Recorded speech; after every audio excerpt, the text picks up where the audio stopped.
cloudy. All right. First thing on the agenda is, let's see, what are we doing here? Turkey loaf. So we got our fresh ground turkey. Get some nice cauliflower. Yeah, let's get after it.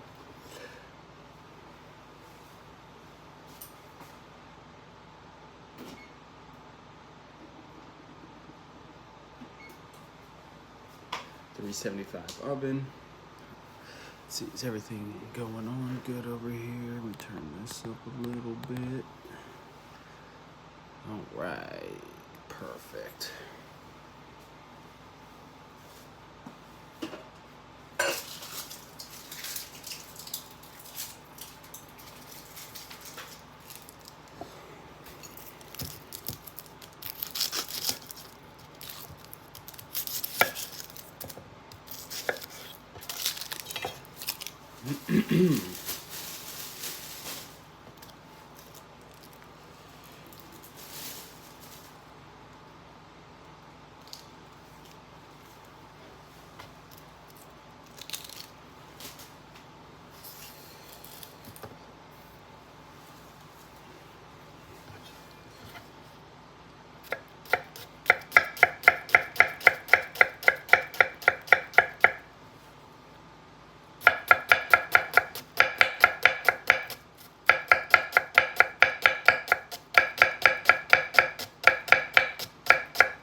Make these a little spicy.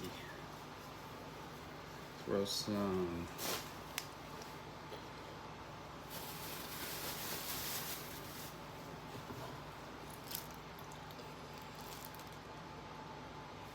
let's use these.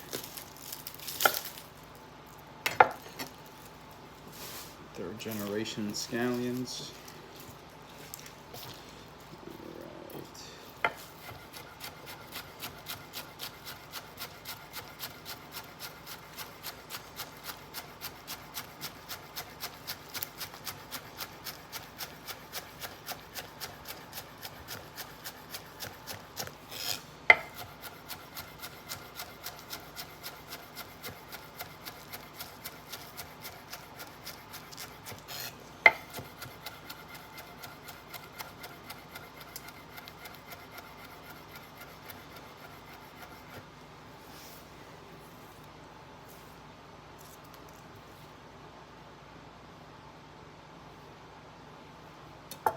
Slimy.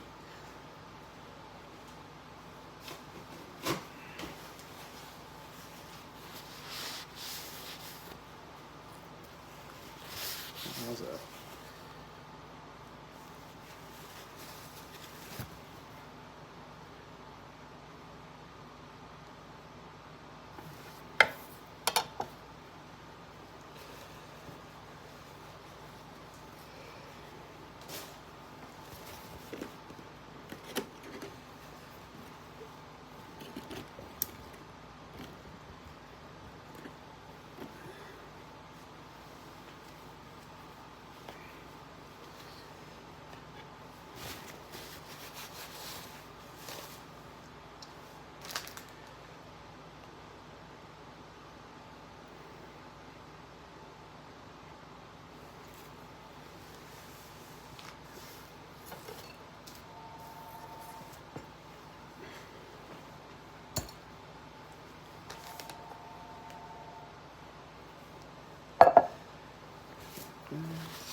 Like the cutting board.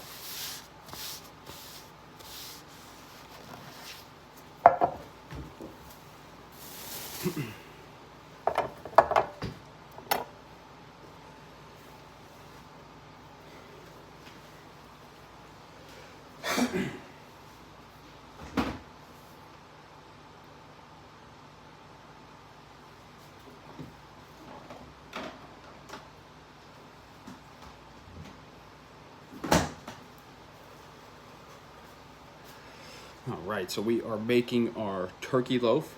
I have just something simple going on, red onions and green onions right now. Throwing in about a tablespoon of garlic.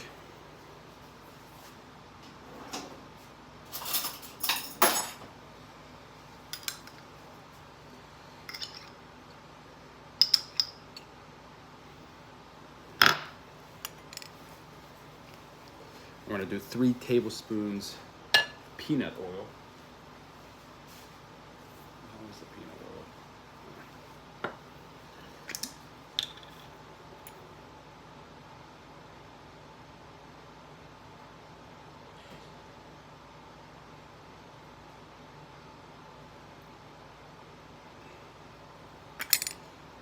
And then let's get some soy sauce. I have it over here. What did I do with the soy sauce? I just had it.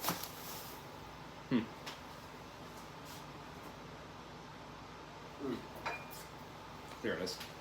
So we got the soy sauce.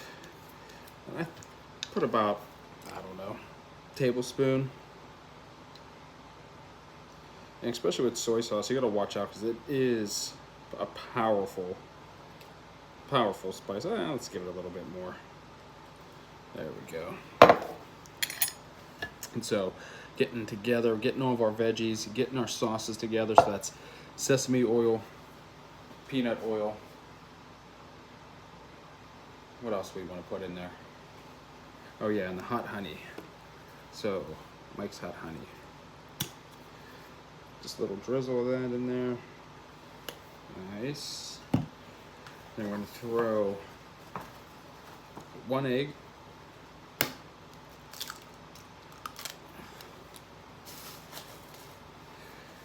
I'm going to lightly beat this together.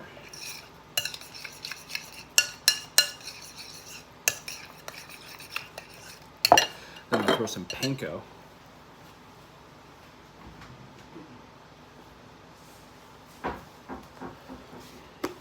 I'm going about 1/3 cup here for some binding.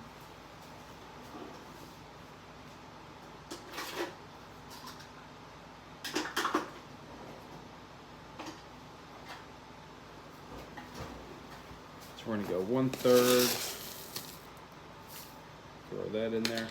I like to throw the panko in with the wet mixture, because as soon as we put the turkey together,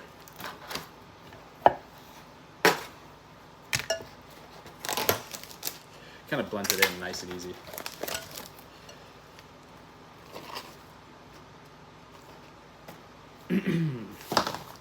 So now that we have that, we have our turkey loaf. I'm using the same spoon.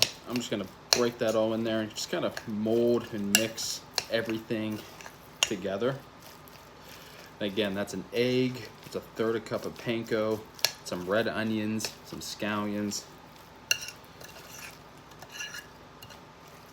And you're really just trying to blend all of this together. And you will find out that this is actually a little wet.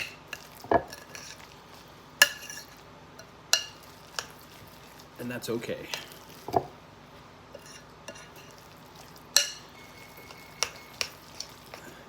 Oven's nice and ready. And all this is missing is a little bit of salt and pepper. So I'll do a little pepper. Does that even work? There you go. A little bit of pepper. A little dash of salt.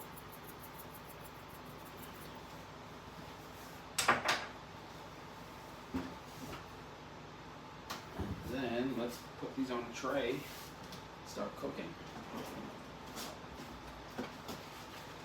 So for me, I like to put these into parchment paper just so they cook easier, cook better.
So now that we got that, we're gonna put our loaf. Now I don't like putting it directly onto here. So that's why I like to get some parchment paper.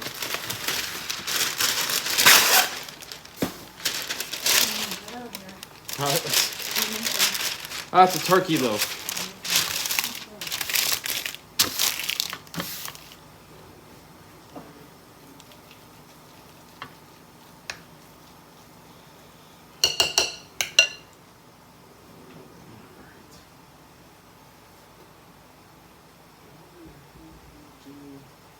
With my third a cup. I'm losing my mind. No, still in here. All right. So I'll throw a little bit more of this panko in here. And so I'm using a third a cup. And these don't need to be uniform, right? So this is just a loaf, right? This is turkey loaf. Find that you can get from a pound of turkey, roughly like 4 to 6, depending on how big you want to make them. So you can see I'm just making them, at first they look like just big meatballs, but I will shape them. So it looks like we might get 5. So in between the 4 and 6 that I was talking about. And you can even see too, like it's still wet, and you want that to be wet because it's gonna be moist whenever you cook it. We don't want dry loaves. That's the worst thing. You never want like a dry meat loaf. You never want a dry turkey loaf. It's disgusting. So here, we'll shape it. Shape it. And with this turkey, this is the 85/15, so not totally lean, but just enough to give you some flavor.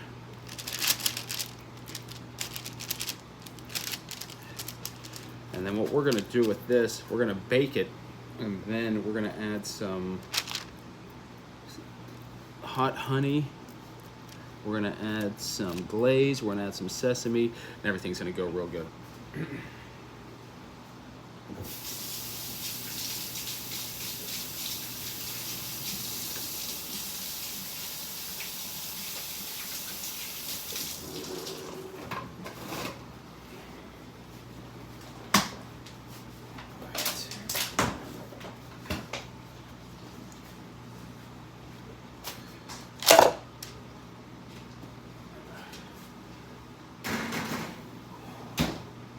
All right, so let's let that cook.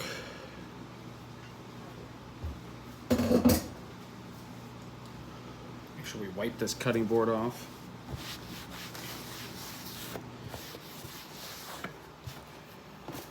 All right, and then our next, we got rice cauliflower.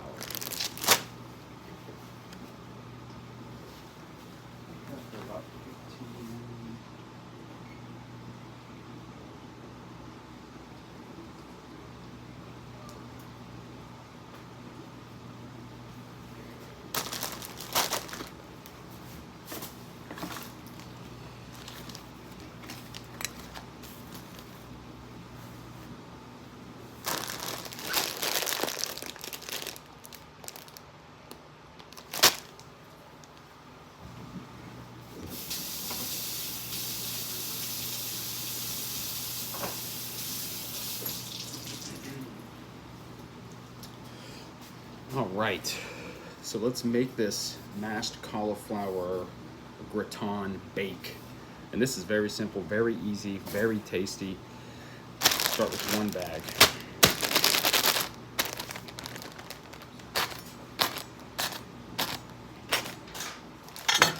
And microwave it. So it says 4 minutes.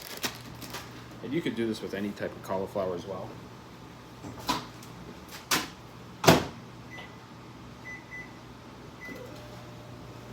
So we'll let that go for 4 minutes, and we need Parmesan cheese. You always gotta have some cheese.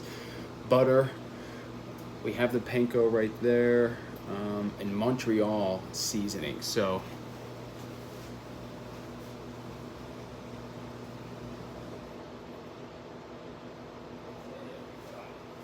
if you don't like Montreal chicken seasoning, Montreal steak seasoning, whatever, any type of Montreal seasoning. So once we have that, we'll get something that is roughly, it's a baking pan, so I'm going with my little 8x8. What I'm gonna do here is I'm gonna spray the inside real quick.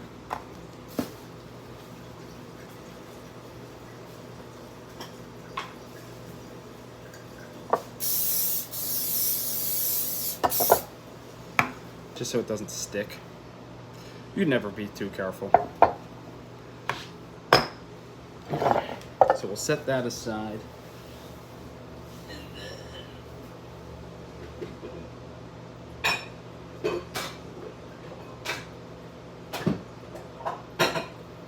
We'll get a bowl, because that's what we're gonna put and make all of our mixture in.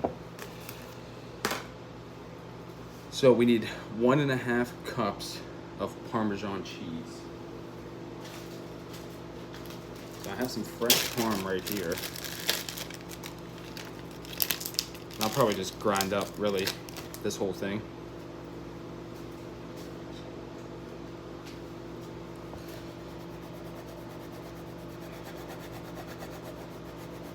And don't get your fingers, right? Don't cut your fingers off with this thing. Very easy to lose a fingernail and a fingertip grating cheese, especially fast like an idiot like this.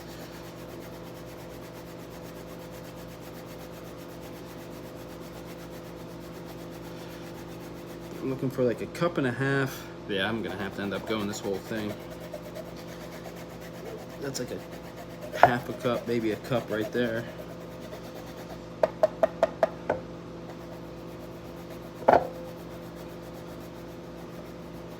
There we go. Now it's a workout. Holy shit. Now, if you could do that all in one shot, there's your daily workout, right? I can imagine. What did I get my heart rate up to? 125. We got a minute left in there, and you can start to smell the cauliflower. We're gonna do another cup of cheese. We're gonna go like a Mexican cheese.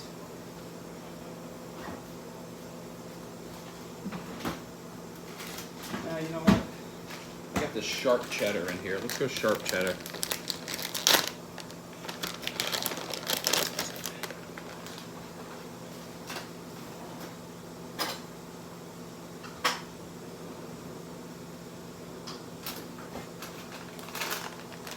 All right, so we're gonna go a cup of cheddar.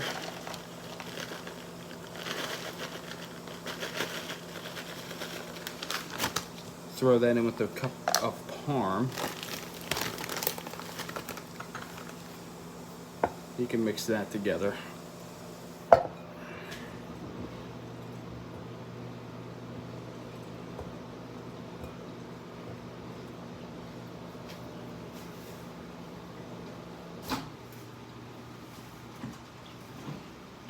And watch that cauliflower, it's gonna be hot, so you don't want to just hurry up and grab the cauliflower out of the microwave because it will burn your fucking hands.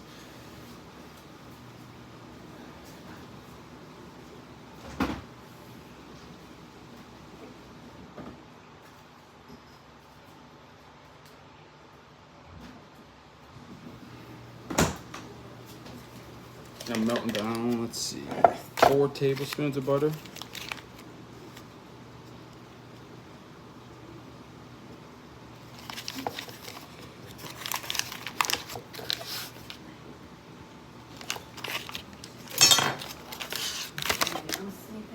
You out of here? Yeah, he's all good in there. All good? Yeah. Ready to rock and roll? Ready to rock. We love to hear it. Oh, probably next week. Next week? Yeah. Alrighty, well have a good weekend. Weather's supposed to be nice. It is. I think it's going to be nice for almost the whole week. When we say nice, we mean like 45, I know. That's which is ridiculous, but for February, But I guess for- we can't complain. February, I will take that. You ain't even lying. Bye-bye. See ya.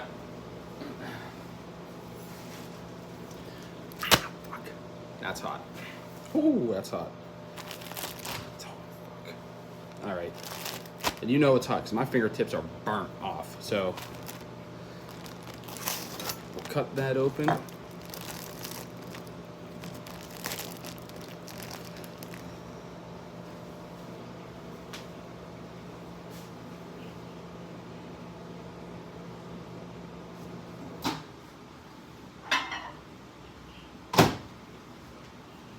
So we got our melted butter. We have our cauliflower.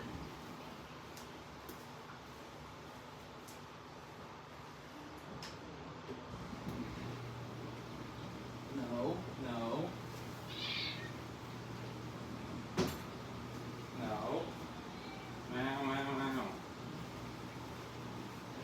This damn cat wants to keep getting into my client's room while he's in an office, and he doesn't stop. Oh my God.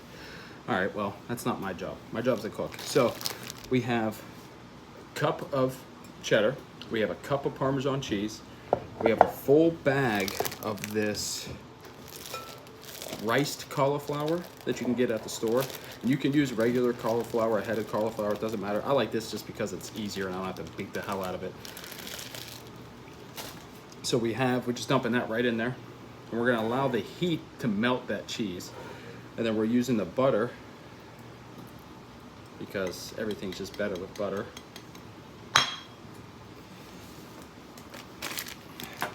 And then let's go, we have our Montreal seasoning. So I'm just going right over the top with that. Let's get some garlic salt.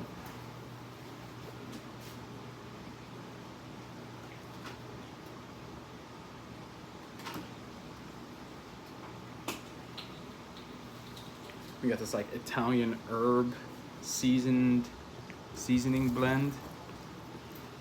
So I guess let's use this as well.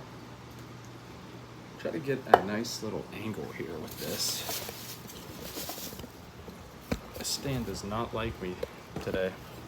My stand does not like me. Not today. There we go. Yeah, bingo. All right, so we got our Montreal seasoning in here.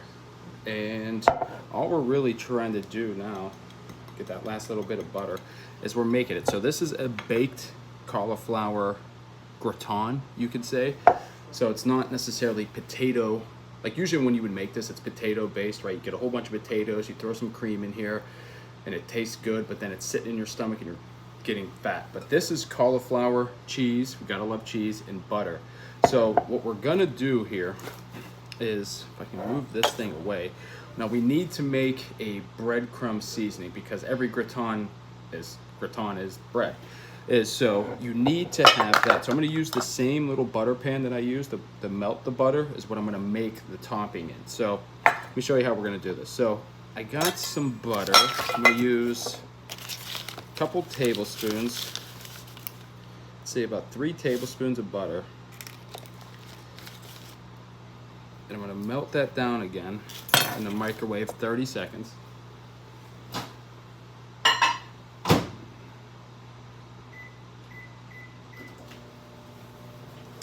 In the meantime, I'm gonna mix our little cauliflower mix.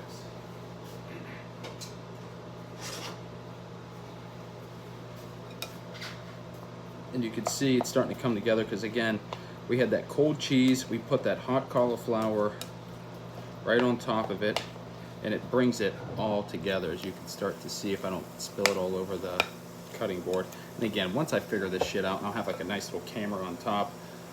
Whenever that time is, I don't know, but it's coming. But you can see it's really starting to come together. And really, you can have it just like this, cheesy cauliflower gratin.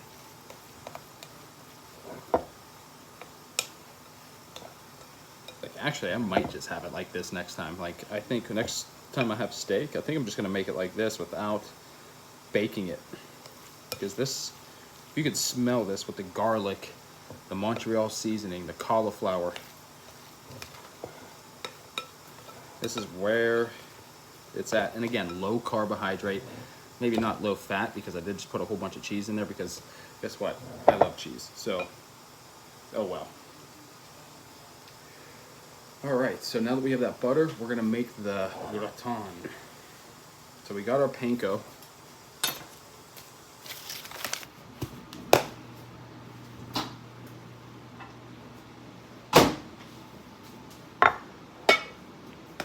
And I am just really, I'm just gonna, what do we got? Let's go about a half a cup to start with.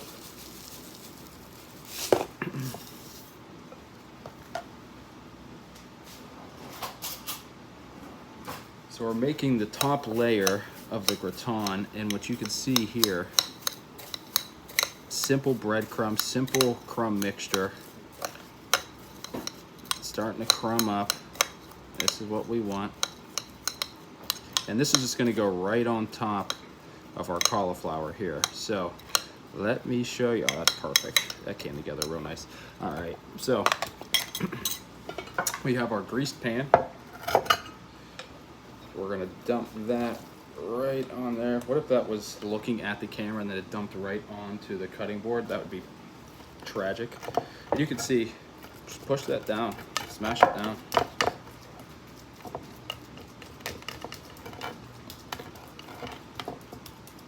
And it is wet. You want it to be wet.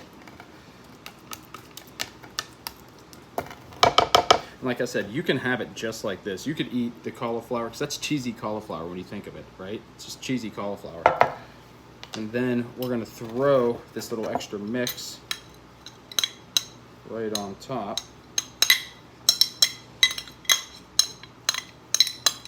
And spread that out evenly.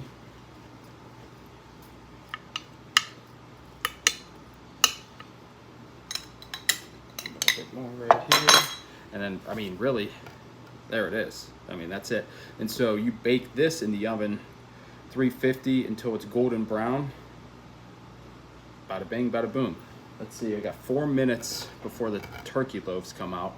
So this is perfect time. I'm gonna put this aside. I'm gonna make the glaze for the turkey loaves, and then we'll throw this in and see what it's like.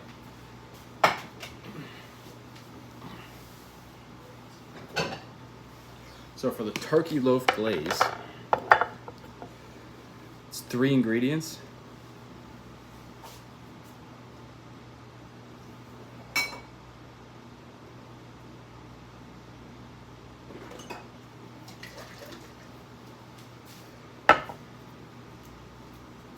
So we have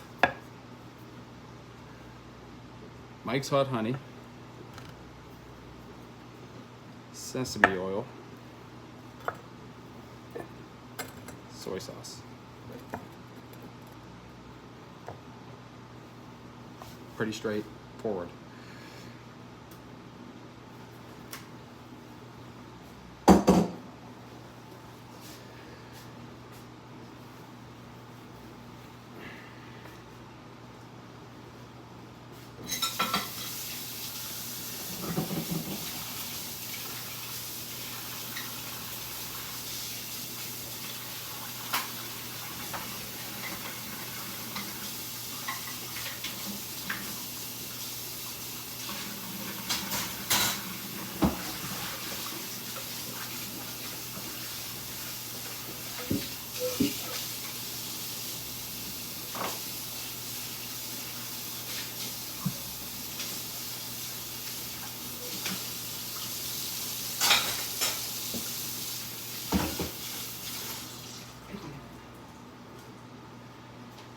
All right, so wash our hands, we washed our cutting board, we washed our things. Now we got to make the glaze for our turkey loaves that are in the oven. So as you can see, we have sesame oil, soy sauce, Mike's Hot Honey. Let me switch this around. I think that might be, because it's backwards. There we go.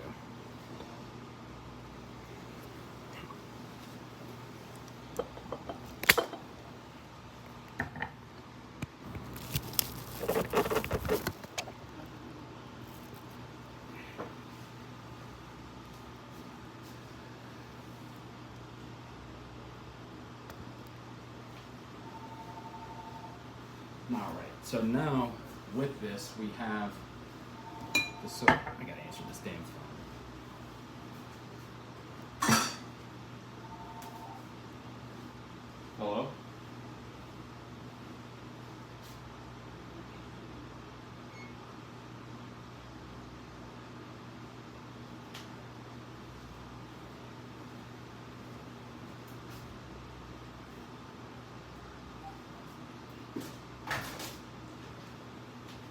So I love how I'm a personal chef, but then I also become a caregiver, and then I'm also the phone operator as well. So it's great.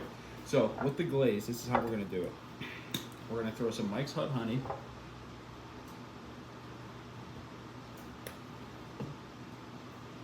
And a dash of this sesame oil, because this goes a long way.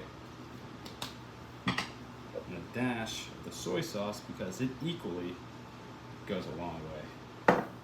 And then we'll blend it up. And then be able to adjust the consistency as we got. So you can even see, look at that. Perfect. Oh. Then we'll throw some sesame seeds on top. All right, so let's check out our turkey loaves.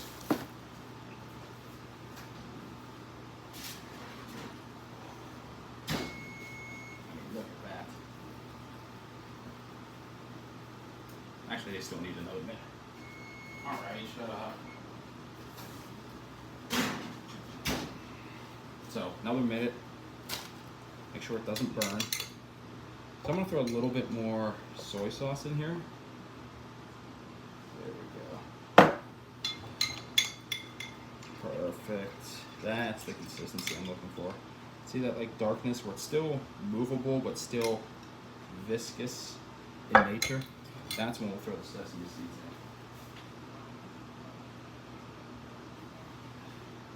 in. Shit, I really don't have that many sesame seeds, so this will be the end of our sesame seeds. I have to write that down. And by all means, anybody, if you have any questions in the chat, let me see if this is this even, can you see me over here? See me right? I have no idea because I just turned the camera around. I'm not seeing the screen anymore, I am just seeing the camera. So, just to give you guys a little bit of better quality, it's a front-facing camera, it's not. And everything's backwards, right? So I don't know how good these cameras are. So if you have any questions, you want to yell at me, you want to ask me anything, by all means, put it down there, and I'll get back to you relatively shortly. All right, that looks perfect. The hell were we doing? Oh yeah, turkey loaves. And let me see, turn this around here. So look at this. Damn, look at that. We just made that. And see, that's not too crazy, right? Like that is a healthy option, an alternative to a gratin, potato gratin. That's cauliflower. And honestly, that has more flavor in it than your gratin. And so you can see what I got over here. Oh, look at these croissants. We are gonna make a croissant sandwich, a ham and cheese croissant sandwich with those in a little bit. We have our boneless chicken thighs. We're gonna be marinating these with a nice little dry rub. We got this rotisserie chicken that we're gonna make into these little soft tortilla bowl kits. And we're gonna make a pico de gallo with a guacamole. We got some eggs here. We have our spread. We have, look at that. I mean, this is perfect. This is gonna be our glaze. You can just see, look at that consistency. And this is 3 ingredients, right? Or actually, I guess technically 4 because the sesame seeds. But hot honey, oil, or sesame oil, soy sauce. Nice and simple. And then let's bring it around.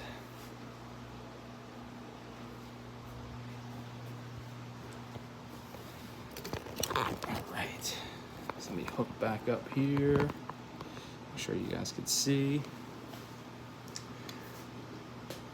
So let me clean up this area real quick so that we can move on to the next recipe.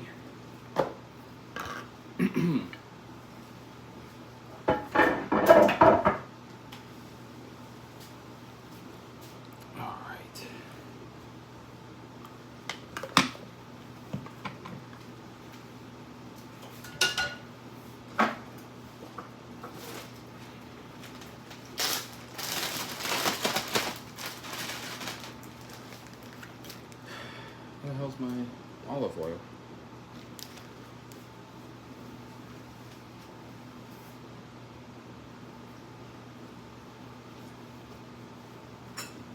All right, so we're gonna marinate the chicken in the Ziploc bag.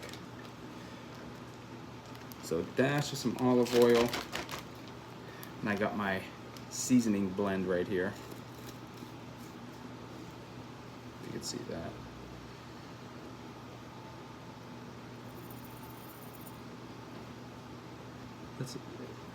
Can you guess what's in that seasoning?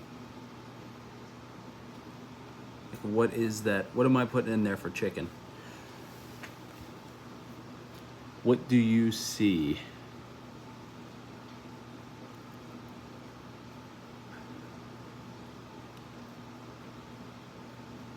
I mean, if you can't even see that because this is the front-facing camera. Shit, let me turn it around and let's see if you can see it. Back.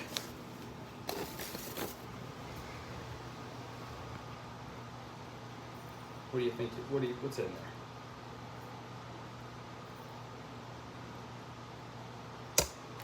I don't know. But you make me burn this turkey. Now look at that. Ooh, perfect. So let me bring it down right here. You can see why, like, Jamie Oliver and all these people, they got multiple cameras. I mean, how the hell do you cook, film it, teach it, and do all this stuff? That's a pain in the ass. So now look at these.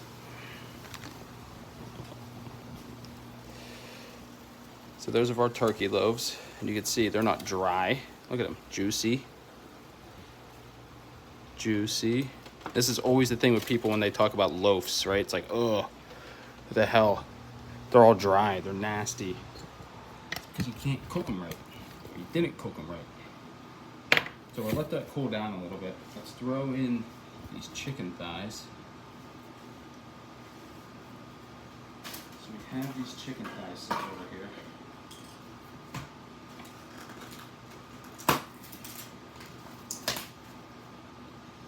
I'm gonna go 4 chicken thighs.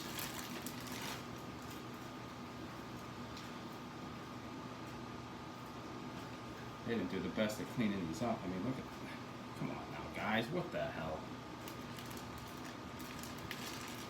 It's almost like you're better off just getting the thighs.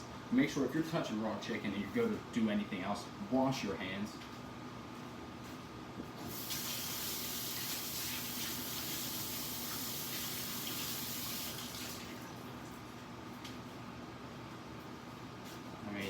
You don't want salmonella. Don't give people salmonella. You don't need that. But here's the proprietary chicken blend. That came out a little faster than expected, but this is the best way to do any type of meat, any type of seasoning for any type of meat. Throw it in a Ziploc and just shake it up. You don't have to mess with it. Mess with your hands, get your hands all dirty. Get everything marinated in here. Drop it all in.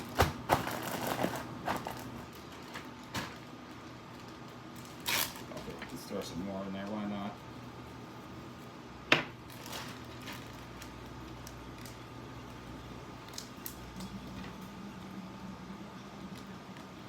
And so, if you're wondering, in that chicken mix is garlic powder, salt, pepper, white pepper, red pepper flakes, onion powder. Just about get to your cabinet and just dump most of all the stuff that you think is good into a container.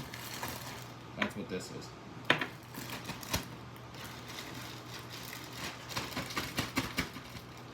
Look at that.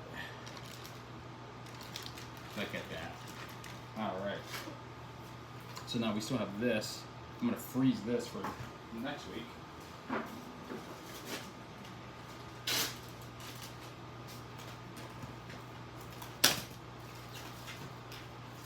And so if you have any recommendations or anything you want, holler at me. Any recipes, let me know. and I will give them to you.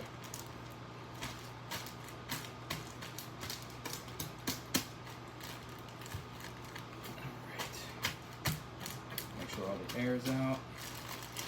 Wrap it up. Throw it in the freezer.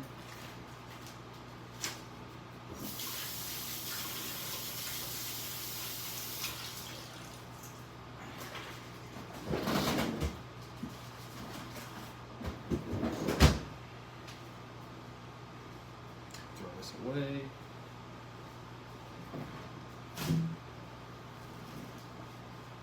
Alright, so then let's bring you over here so you can see.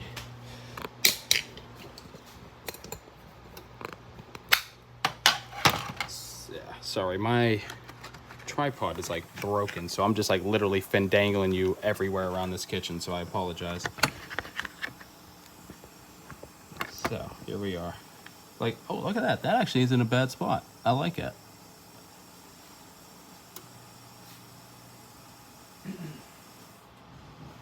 All right, so then now, if I can remember what I did. So now that you had this cooling down a little bit, you have two options with this glaze, right? You can put it on here. So for me, I'm meal prepping these. So these are a little, I'm not gonna say they're undercooked, but they're made that way in order so whenever the client reheats them, they're still somewhat fresh. And so if you're cooking these immediately, I would say to do this glaze and then put it back in for another 2 to 3 minutes just to get that glaze nice and sticky. But since I am meal prepping these, I am just putting this on and hoping that the flavor gets stuck deep inside of here. And from there, once they go to reheat it, it's kind of like already internally in the meat. So those are perfect, and that's high protein. I mean, all the good stuff, all the stuff you want. Now we just need to put them away. So being the way that you could do this too is high protein, low carbohydrate, is being that we just cooked this in the 375 oven, we just prepped our gratin, so let's throw that in the 375 oven.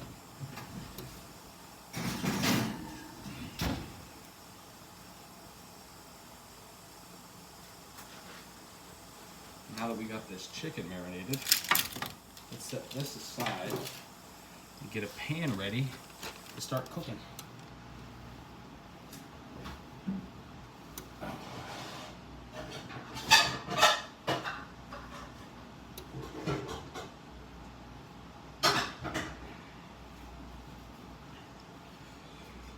So I'm using this non-stick pan, and actually that burner sucks, so we're gonna relocate you to right here. Actually, how about this? Why don't we relocate you to right here?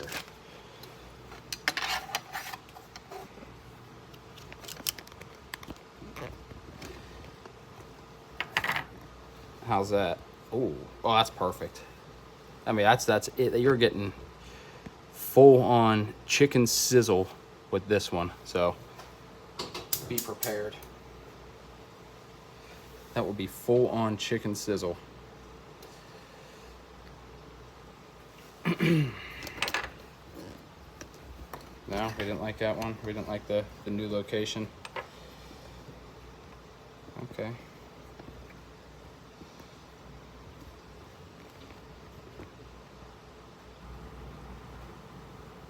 My tripod is falling.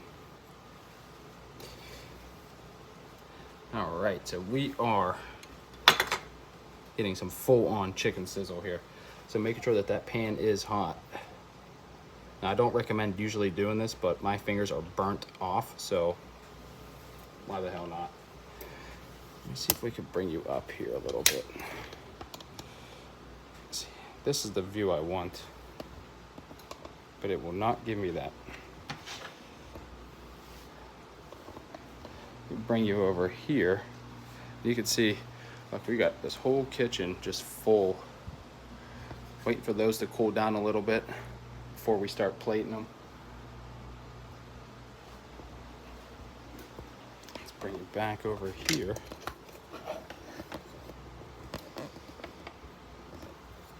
I apologize. This is just a pain in the ass.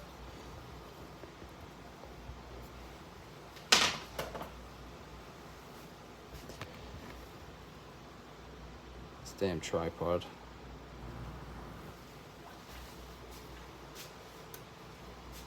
All right.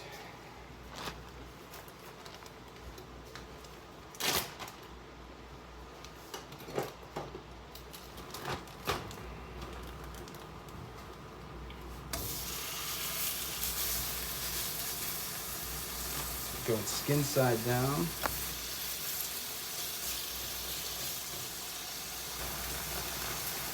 You might be asking, oh, you're not oiling those? No.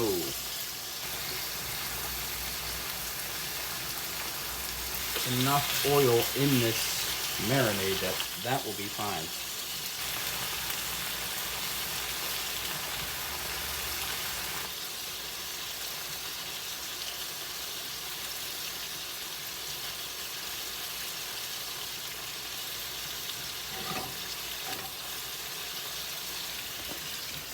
Look at that.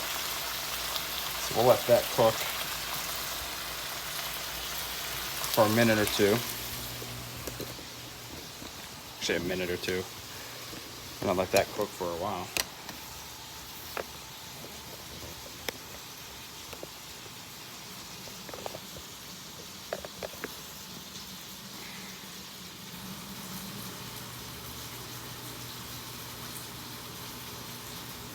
Alright, so I'm going to wash off the cutting board, and then we're going to get back to chopping and cooking.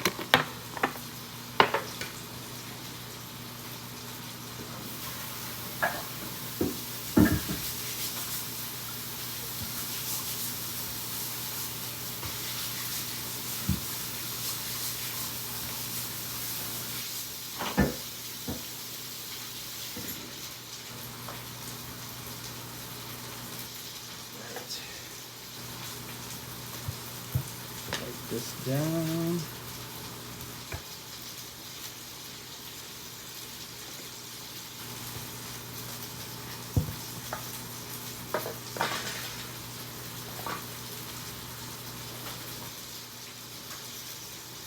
Alright, so we are going to make, let me cook this down a little bit, we're going to make the pico de gallo. So we have our tomatoes, fresh from the vine, from the grocery store. Make sure the stickers are all off. These seem dirty as hell, so I'm going to wash them.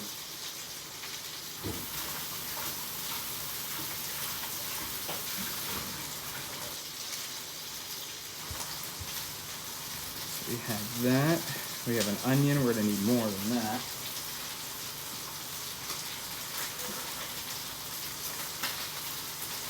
And personally, I like using red onions for pico. I think you just get a better taste. You could use white onions. I just think red is far superior.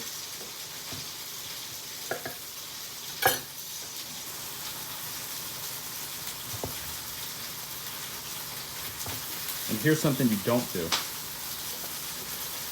You see, being that we're cutting onions and tomatoes, if you want to cry, cut them on the same cutting board. If you don't want to cry, cut them on different cutting boards or wash it before you cut them both.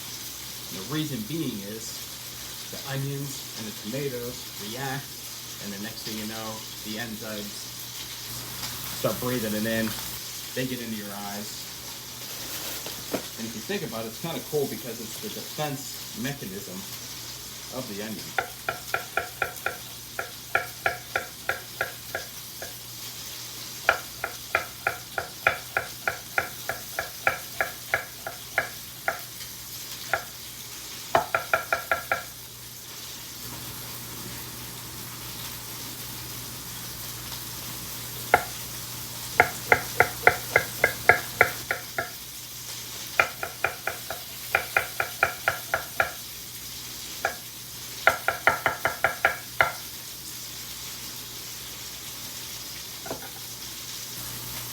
So you see that cooked, that chicken over here.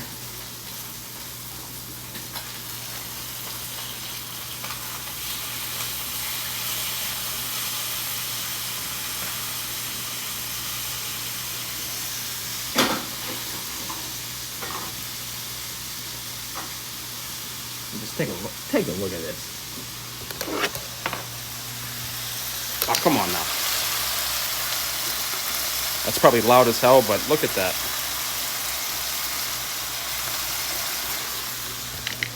We don't mess around. And really, you could do that to every single one of your chicken thighs. Just don't move it in the pan. Let it crisp, let it cook, let it do its thing.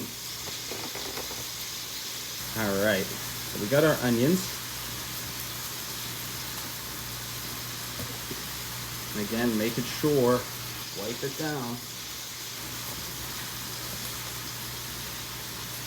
So how's that? All right. So I'm gonna take that little stem off. I gotta even get it.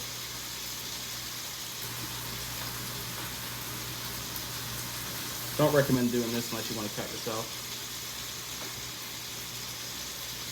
So how I like to dice a tomato, I just do it strip, right? Cut it down.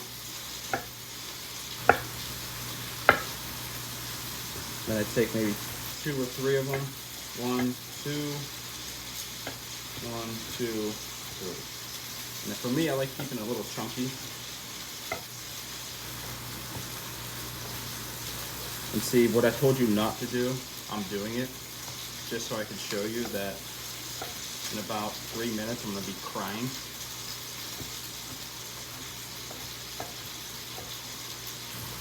Yeah, these are juicy ones. Right off the vine. I'm gonna do 1 more tomato. And my rule of thumb is always 2 tomatoes to 1 onion, depending on how big they are. Or depending on really your flavor profile. Do you like more tomato-y pico de gallo? By all means, do it. Do you like more of an oniony, or do you want to balance between it all? This cutting board, I don't know if you can see it, but it is soaking wet. Like, I'll tell you, we about to get a really good pico de gallo.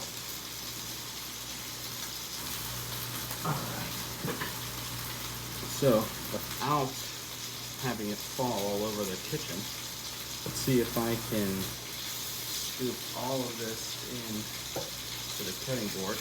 And luckily, whenever I was developing these cutting boards, they kept the juice groove in there, so I can always throw the juice in there. I know, genius. All right, so we're gonna wipe that off.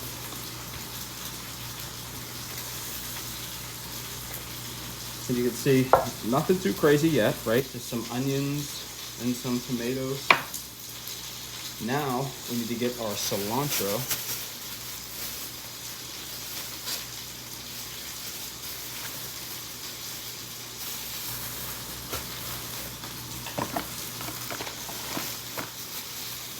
Here's a test for you. Real quick, which one is cilantro, which one is parsley? Left, right, or your left, my right. Actually, I don't even know how this would work.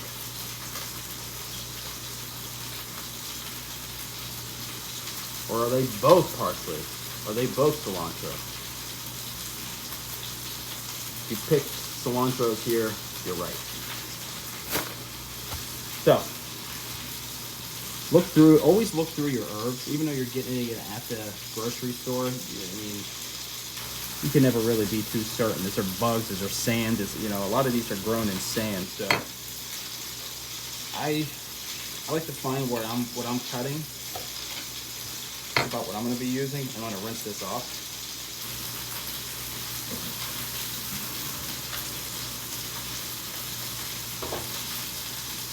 And then you get a paper towel,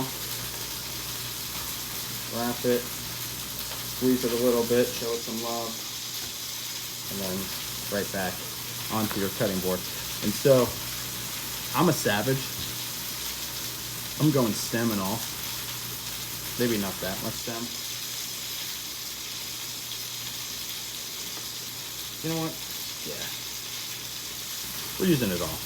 Because something like this, instead of sitting there having all day trying to chop it like this, bring it all up into a bundle, into a nice ball, and then be able to roll it, and then now you're here.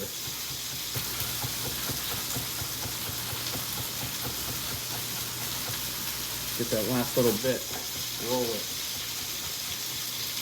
And then now you have this, don't move all of it at once and get it from the other side.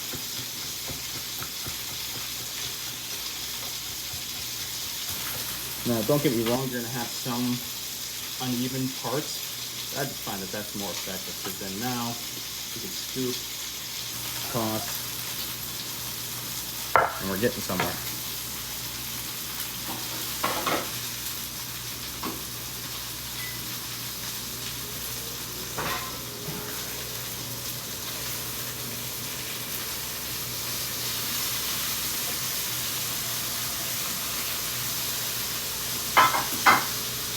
So look at these damn chicken thighs. Holy shit. I know you're hearing them, but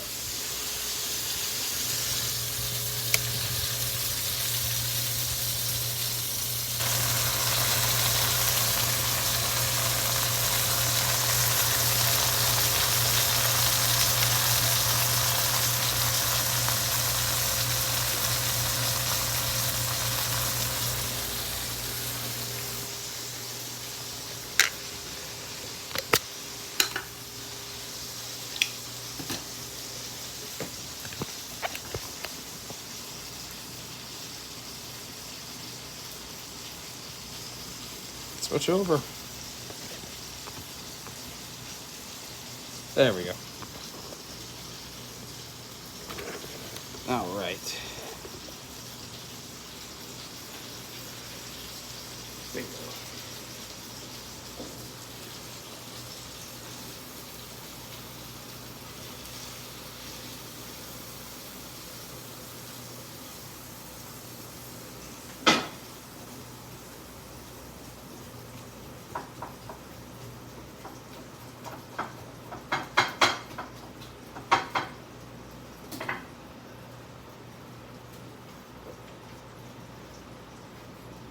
So let's move these aside. See these chicken thighs?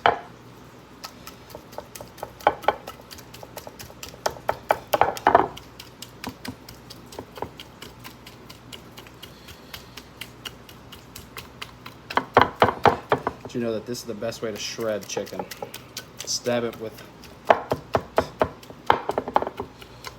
a wired whisk.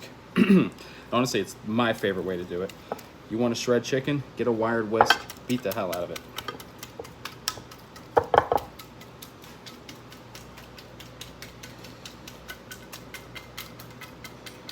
Works every time.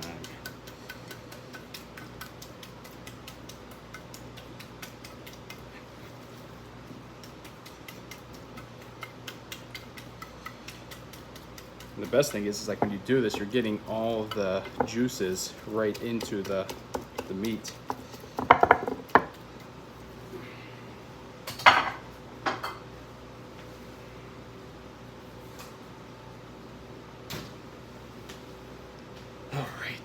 So we have our pico, so we're making that. And so we have our tomatoes, we have our onions, we have our cilantro. What we need is a little bit of salt and pepper.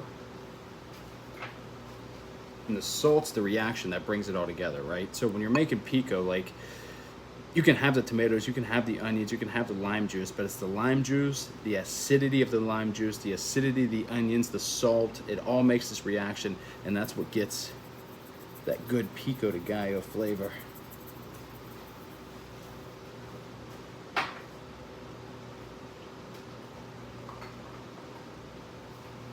For me, I like to throw a little bit of crushed reds in there too, for a little spice.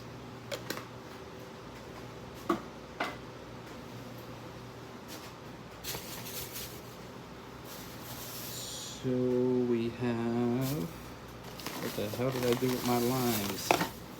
Where did my limes go?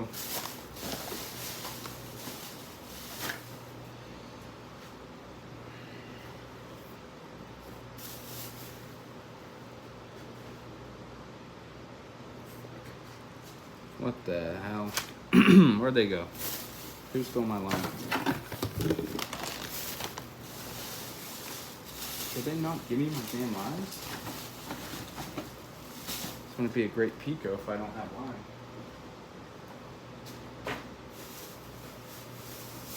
Bringing them back here. All right, so with the lime, make sure your sticker's off and rinse it, because especially with like limes and lemons, if you're using the zest, that's all wax that they spray to keep it fresh.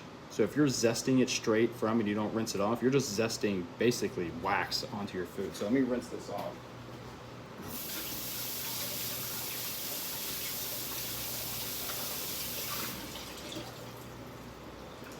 And one of my tricks with the lime is, you can see if it's hard, you might not get that much juice, but if you throw it on the cutting board and you roll it, right? You roll it back and forth. Now it's squishy, you're gonna get more juice out of the lime.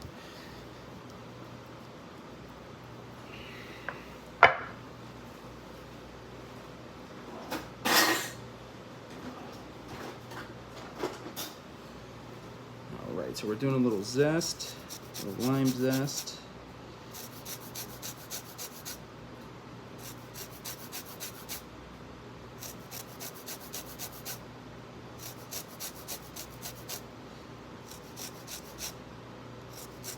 Be careful when you're zesting, right? You never want to get into the whites of this, because then it'll get all bitter. And that's not really what we're looking for. But I'm also going to take a third of this lime. I'm going to use that for juice.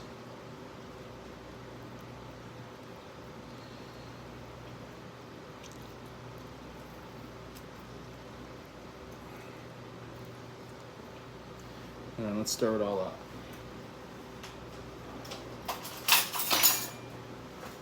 And this is fresh pico, and you could use this right on your tacos, your eggs, a dip. You know, think this is all fresh. If you like tomatoes, if you like onions, you like cilantro, you like the Mexican flavors of pico de gallo, I mean, this is one of the best and healthiest condiments you can possibly make. And it tastes great, right? You could use this, I mean, like I said, it's versatile. Oh, this is perfect.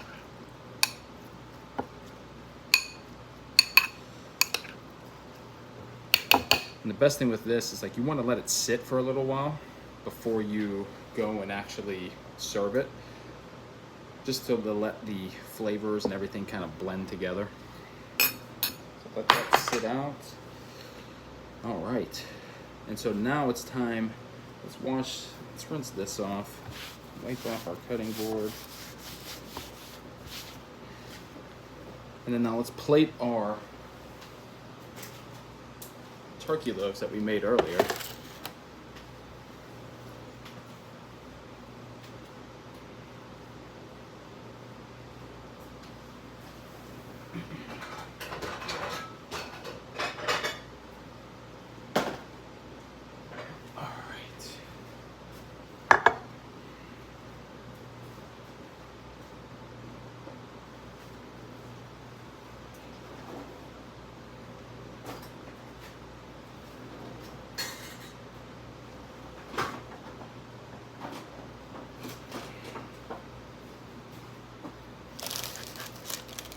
You can see, look at that.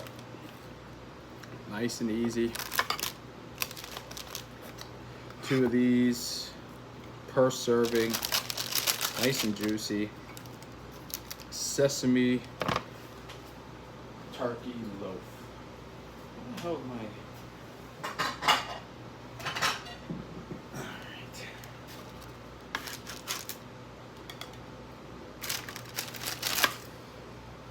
Of course, this one's got to be the one that sticks. Damn you.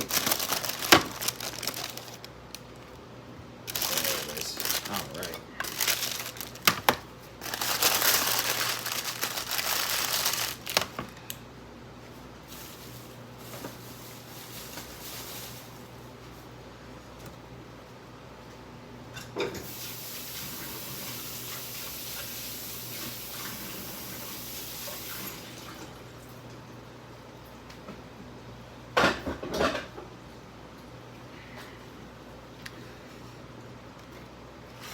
I told you before, we're going to use that extra glaze to put on top of here.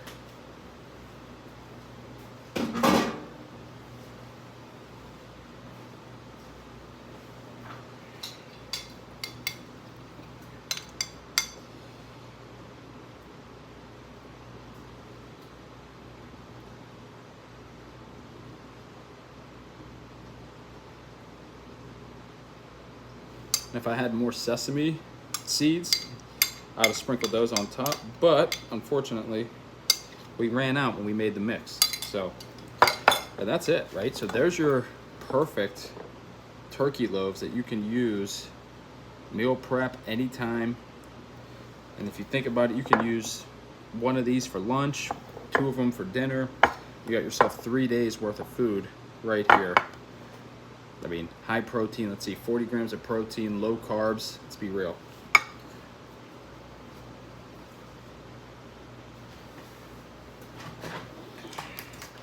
So now that we got these cooled down, this is what I love about this, is like these containers are so fucking great. I mean, look at these, snap them. Snap them. The best thing is it definitely keeps your food in there quicker, or keeps your food longer. Move this shit. I feel like you can't even see me.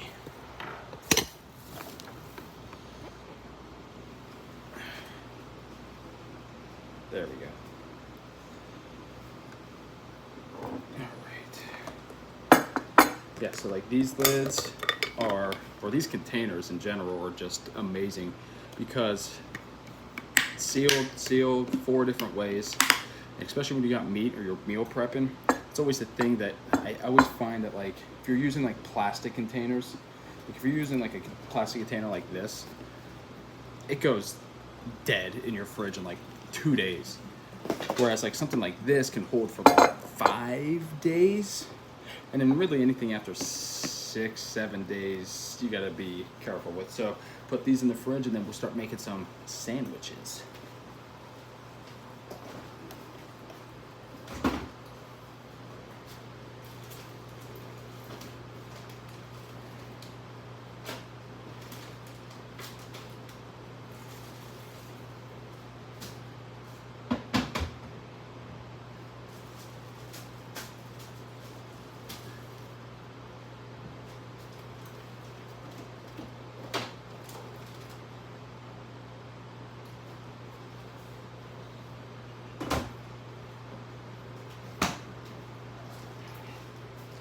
All right, so let me put this.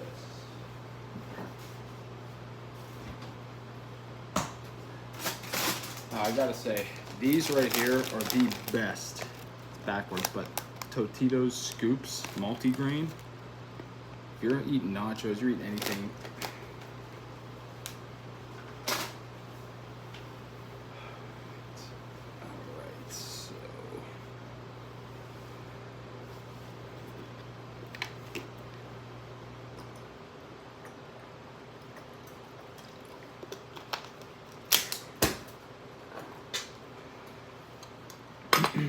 All right, so now we are making some sandwiches. So, or I should say some wraps.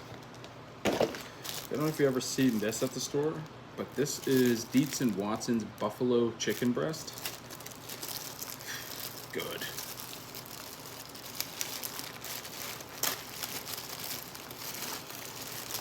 I hate when they do this. That I don't want.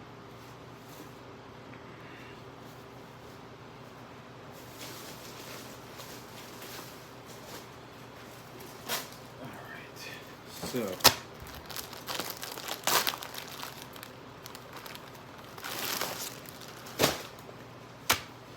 I'm going to start with these wraps.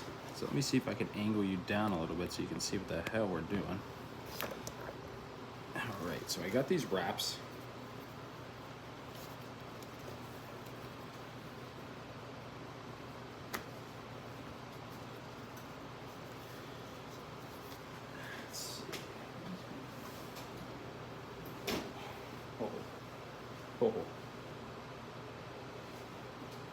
before we do that,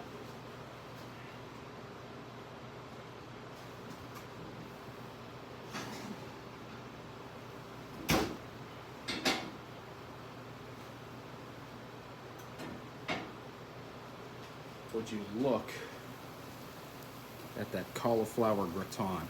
Holy smokes, perfect. I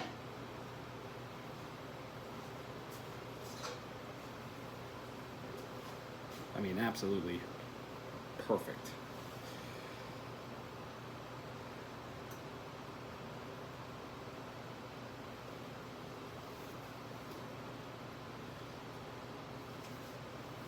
All right, so I'm gonna make little hummus wraps with these. So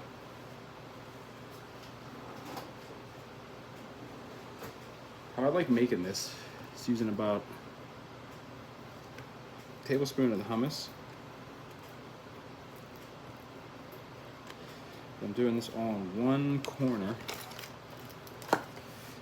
And I'm gonna throw about 3 ounces of this chicken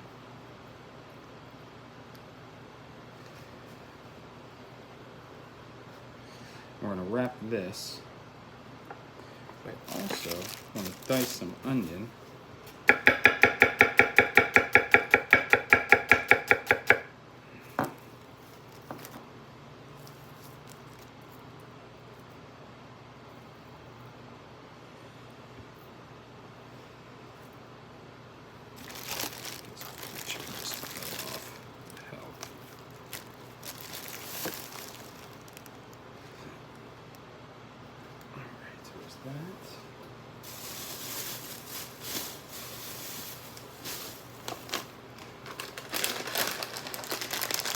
A little bit of this cheddar.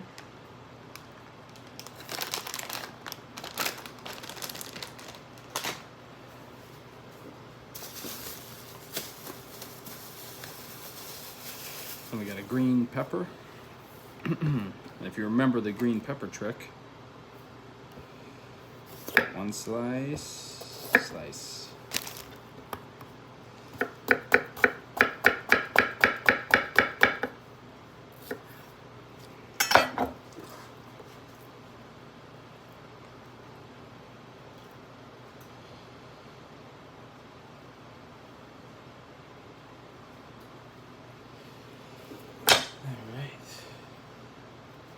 Nice and simple. Fold, wrap, and repeat.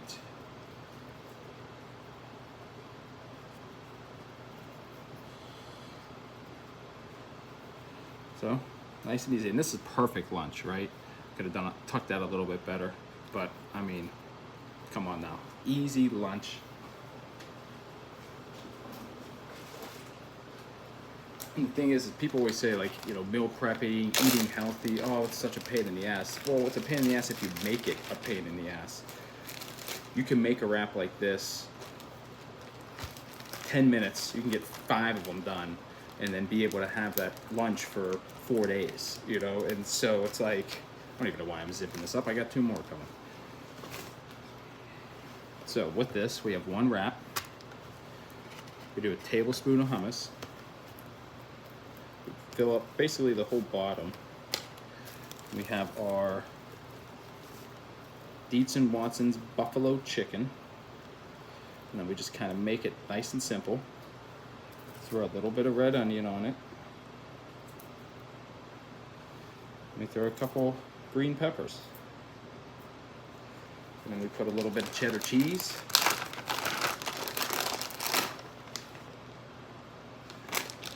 And you could throw lettuce, you could, I mean, at this point, you could do whatever you really want with this. My client doesn't like lettuce, so this is how I do it. So then you tuck, let's see, this is how you wrap. If you ever want to learn how to wrap, tuck both edge, flip the bottom all the way over the meat, roll it back, 1, 2, 3, look at that.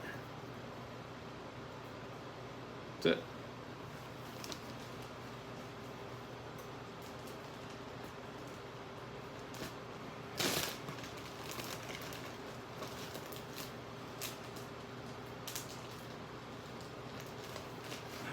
So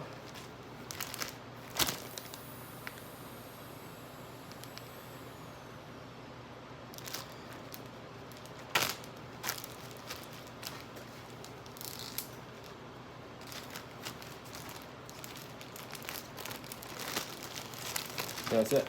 Lunch, meal prep. We got 2 wraps, nice and simple. Put them in the fridge. Stays for about 3 to 4 days.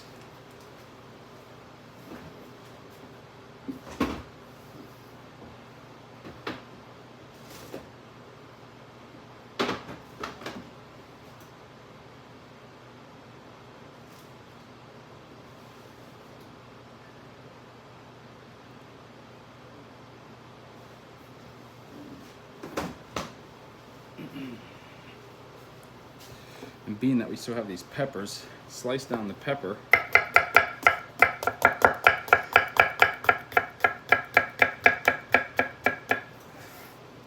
I'll slice the rest of the onion. Put those aside.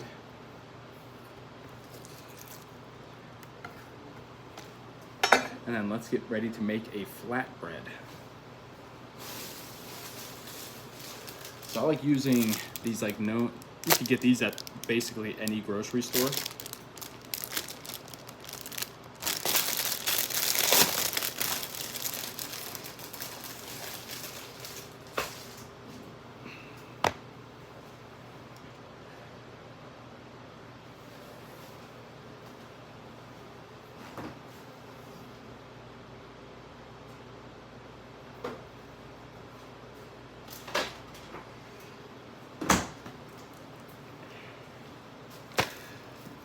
So this is going to be a barbecue chicken thigh flatbread. And so how I like to do these flatbreads,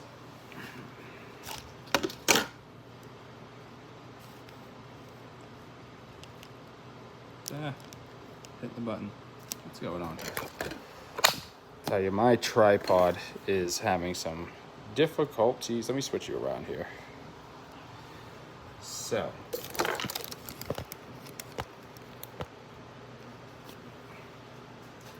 what I like to do here, instead of just throwing the sauce or making a sauce, I like to do a little bit of olive oil and garlic here. So, let's see, where's my olive oil? Olive oil. A little bit of garlic.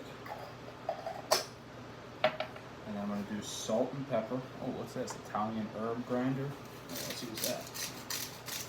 A little Italian herb grinder.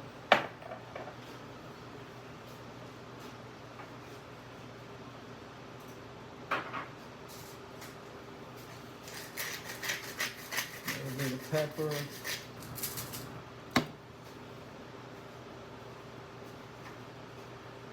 dash of salt, and then from here I'll squirt this little sweet and spicy.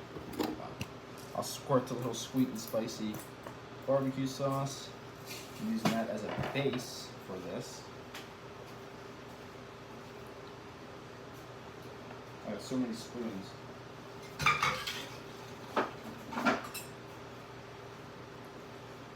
Then just kind of making a nice little circle here with this, spreading it out evenly.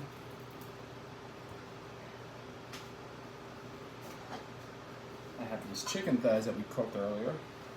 And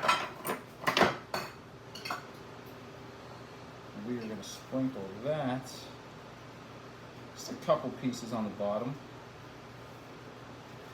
because how I like to do this. Oh shit. There you go. I'm telling you. We're having some technical difficulties. There we go. There it is.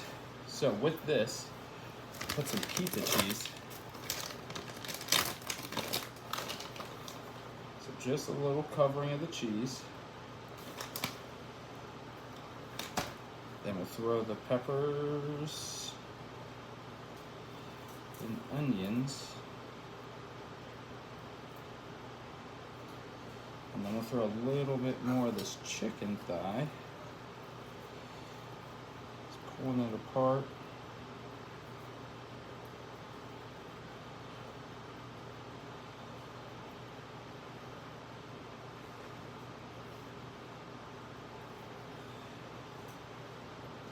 And then we'll top it with some cheddar. And there you go. You got a barbecue chicken flatbread. We're ready for the masses. We're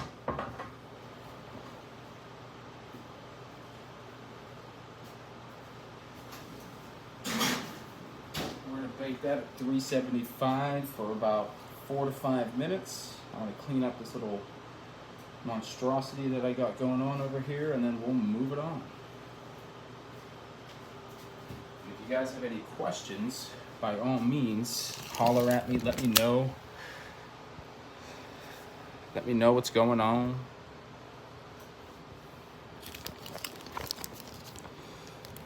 I don't even have a like.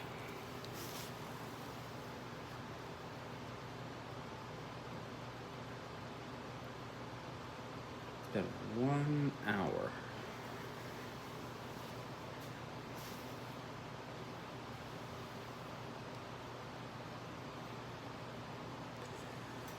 What time is it? 3:10. All right. So we have our pico done. Pico's done. We got a flatbread in the oven. We have our pulled chicken. I got these buy one get one soft tortilla bowl things.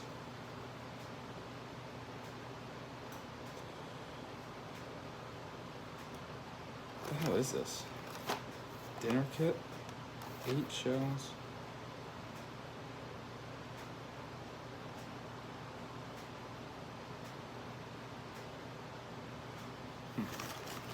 All right, well, let's move it on.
All right, so now we're gonna do a little taco.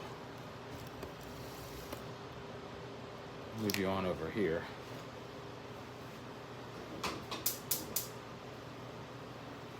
So essentially,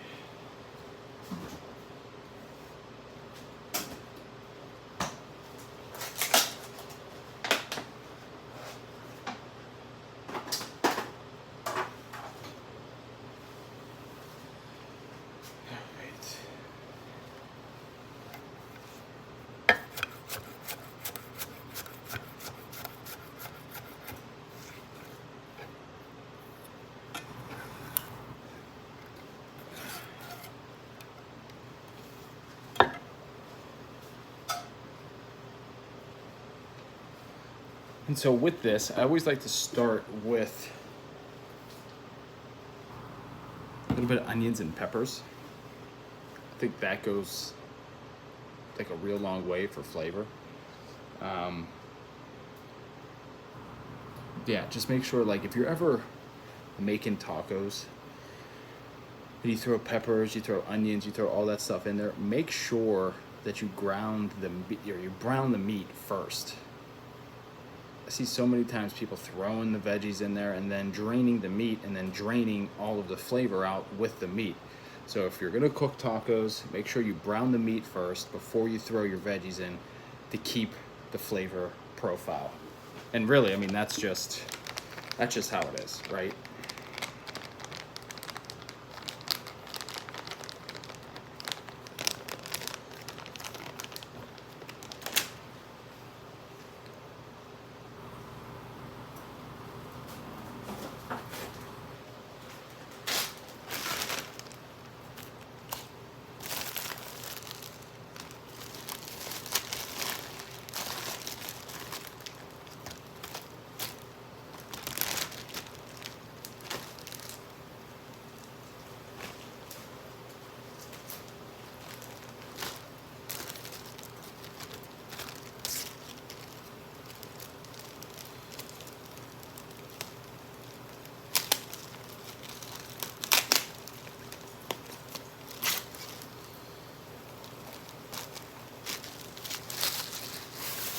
All right, so we got our sauteed onions, we got our peppers cooking, and we're gonna get ready to throw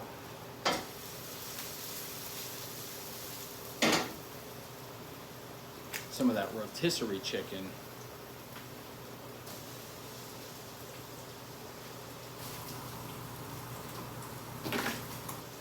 Throw all that in there.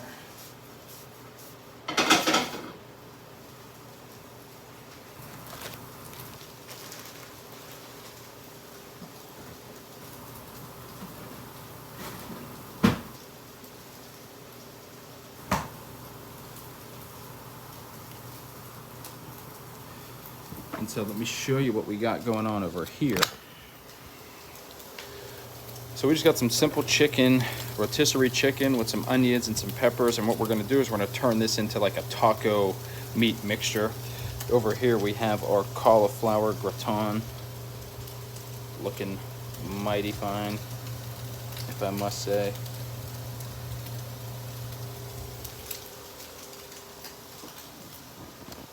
And so we'll let that cook down a little bit, and if you got any questions, by all means, especially in the other chat, let me know. YouTube, we're kind of quiet, but we are live over here on Kitch. We're live over here on, yeah, that's what I'm saying. When you're making different types of taco meat, it's always important to make sure that whenever you're browning the meat first. See, now with this, like I'm using already a raw or already cooked meat, so I'm able to throw it right in there.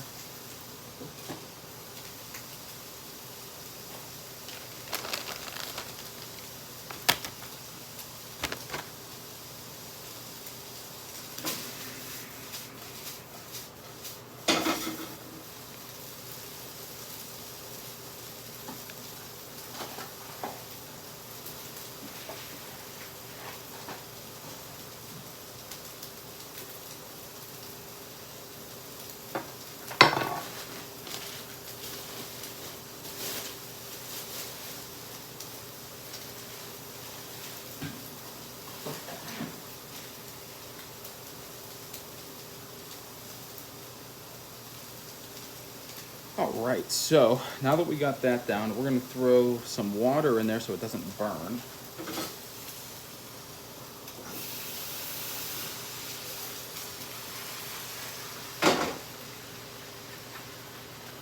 Get this little packet.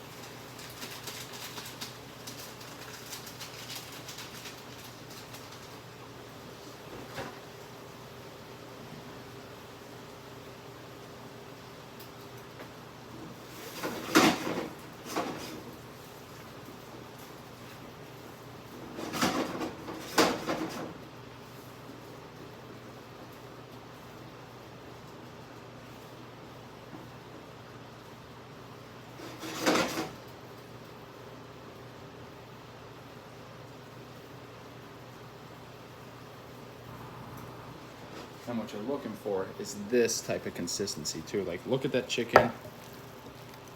That is just about perfect.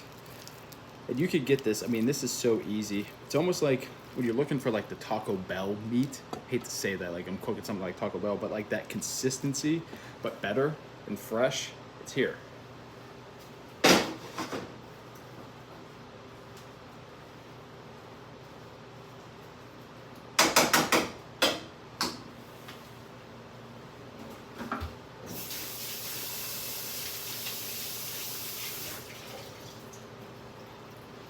So now we just let that cook down a little bit.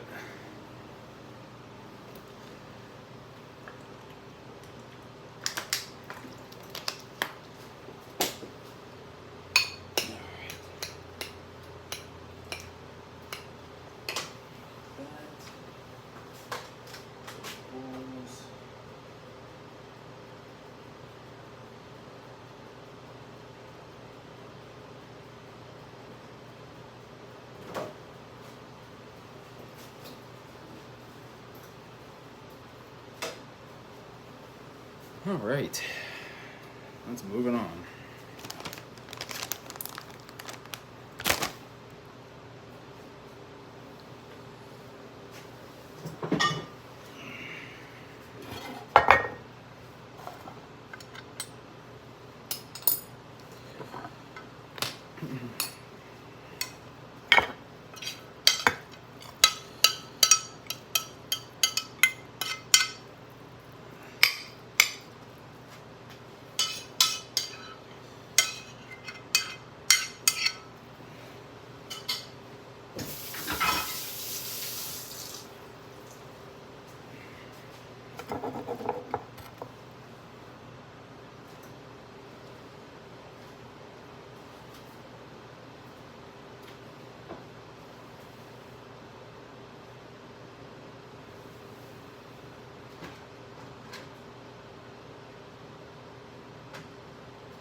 Right, now if I can find a lid for this, that would be great. So we can start cleaning some of this stuff up, start getting to the good stuff. The sweets, the brownies, the cookies. Because we already got all the main stuff done.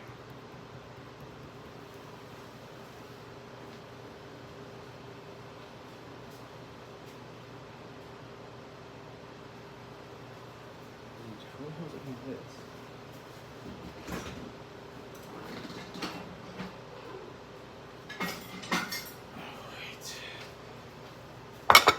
Remove this, remove that. And let's see, I've only been live for what? Roughly 90 minutes, and I got like almost a week's done of meal prep done. So it can happen, and it can if you put your mind to it. Just like anything else, right? In reality.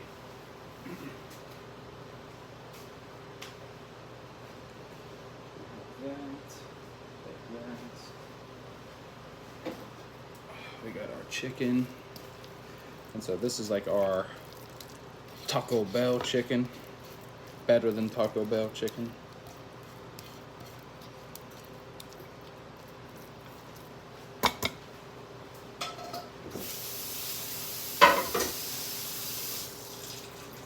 I don't know, 'cause Taco Bell's pretty good sometimes. So we got that. A little bit of fresh lime on there. Some fresh cilantro. Look at that. Nice and simple. And the thing is being that this is still hot, you can see it's obviously still steaming. You want, before you put this in the fridge, make sure it comes down at least 20, 30 more degrees. Because if you stick this right in the fridge like the way it is, it's going to cook everything in your fridge. Everything's going to bring it up to temperature. Your fridge is going to have to work harder. And it's just not safe. So say you put this next to milk. Now your milk's getting warm and it's going through this, and then now you're getting sick. Like, that's what's ended up happening. So leave this out for a little while before you go ahead and put it back into your fridge. Like this. Like, see, this was our cauliflower gratin. This is still hot under the bottom, but at the top doesn't feel too warm, but it's still hot. So make sure that that's cold before you put it down. Especially with some of these Pyrex glasses, they'll shatter. If it's like hot, cold real quick, they'll just shatter in a million pieces.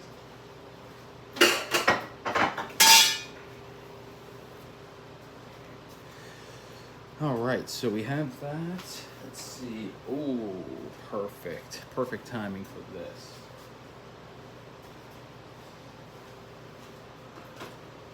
Get my trusty of glove, the fucking claw. And then now Look at that. Barbecue chicken flatbread without burning my hand and flipping it over. Let's get a deeper look at this.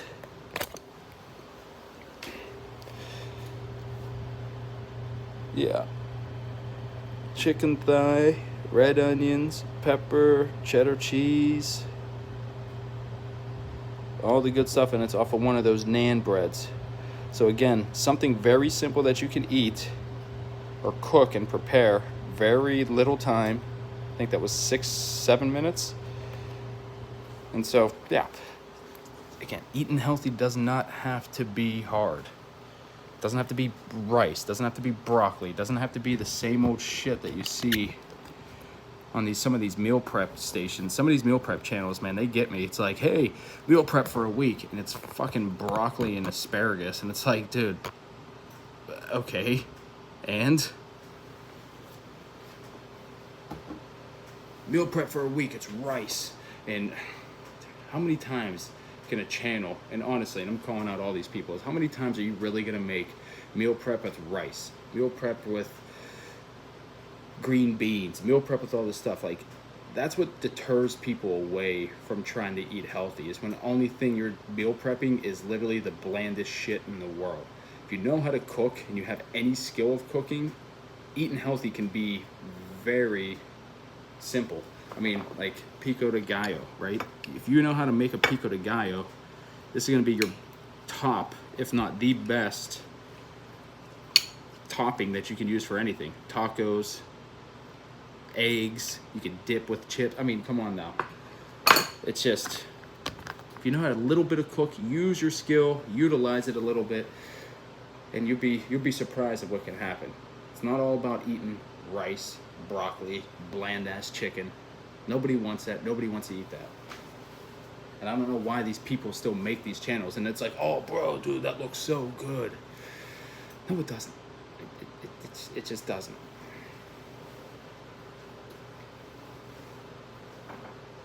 So, get on that little tyrant for a minute.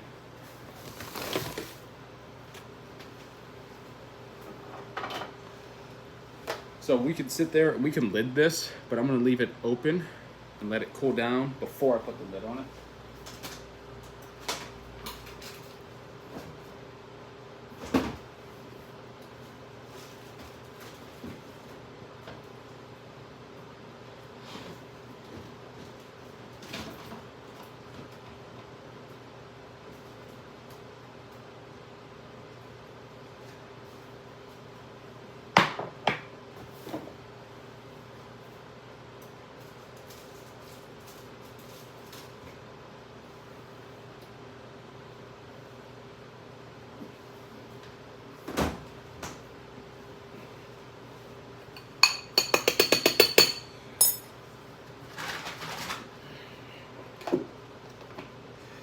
And again, I love these little containers. Look at this.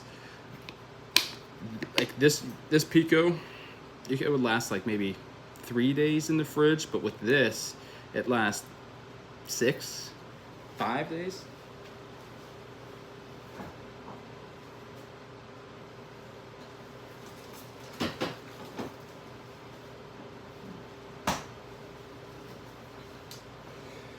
All right, so now, what are we gonna do for, let me make a poll here.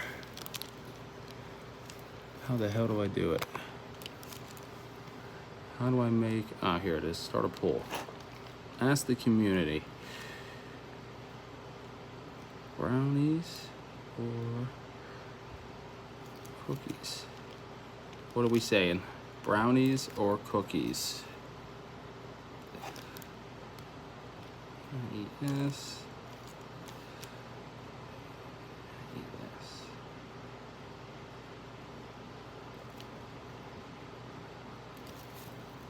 And we'll see who votes. Because it's getting hot in here. And I gotta see another client here at 6:30. Ugh. And pretty much, I'm like just about done cooking.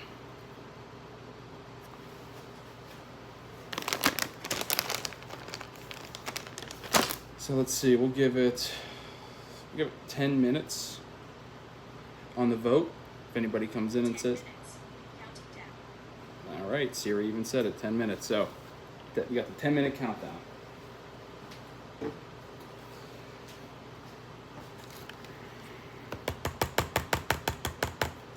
So we'll start cleaning some of this stuff up.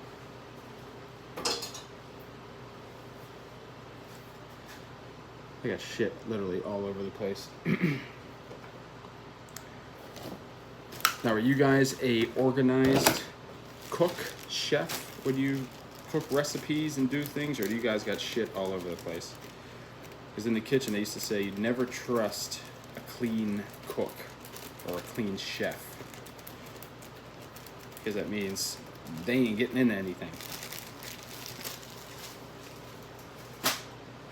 I want to see somebody getting in the mix. That's stale.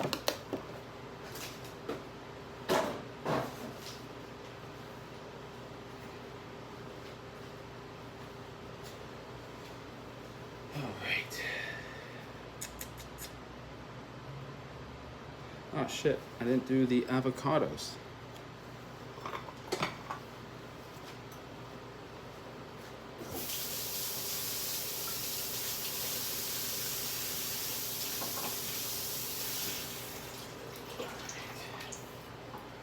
So, the avocado.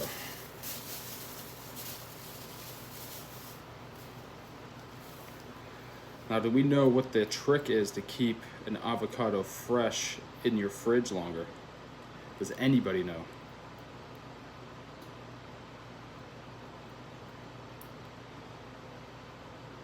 Close, close.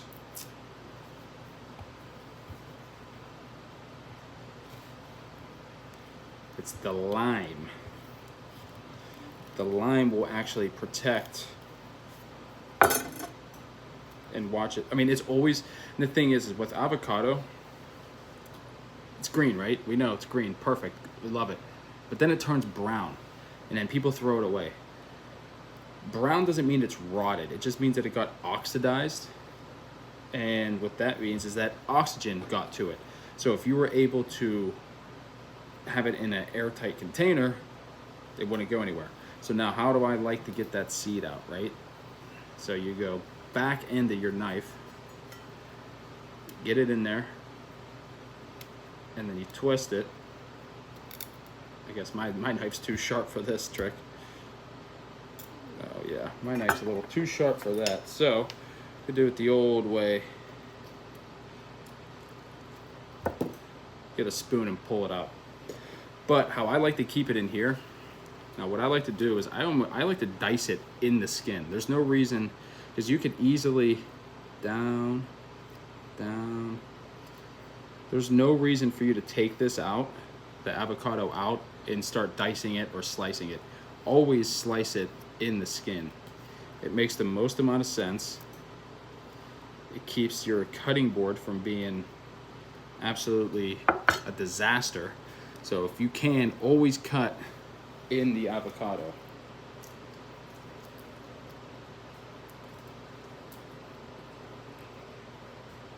Because then when you're done, it all falls out. Same thing here, right? Get it all over your thumb. But you do 3 or 4 slices all the way down. And then 3 to 4 slices all the way up and back. And then that's the thing. Just look at that. You got all those little squares right there. Now they're falling out all over the place. And with that, it's easy to get them out.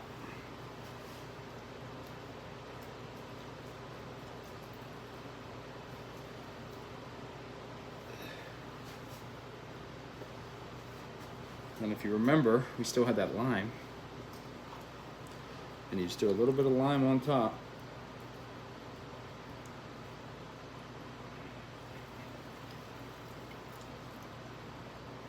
Mix it all around. Bada bing, bada boom.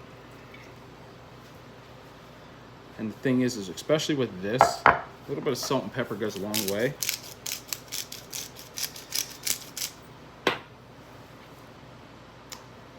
But I mean, that's it.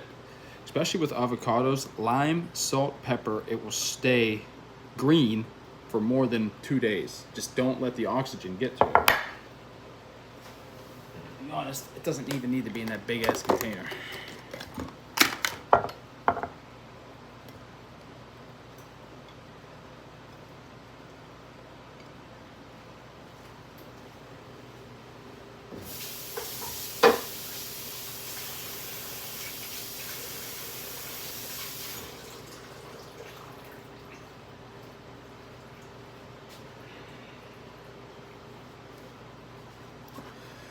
Oh, what do we got? We got... Oh, we did get a vote. Oh, nice. What do we got? What do we got? Brownies? Oh, brownies. Thank God. I wanted to cook brownies. Because I'll tell you what, I made... We got a good brownie recipe. How the hell? There we go.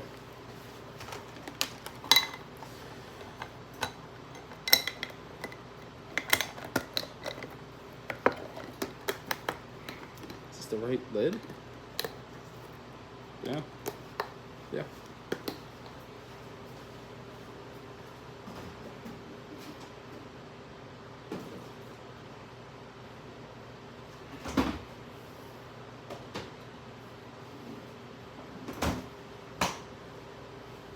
We got anything in the oven? No. No. We are lidding everything.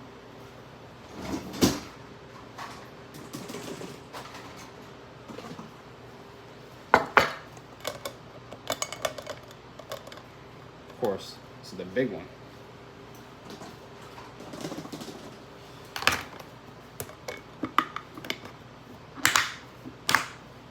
You never know.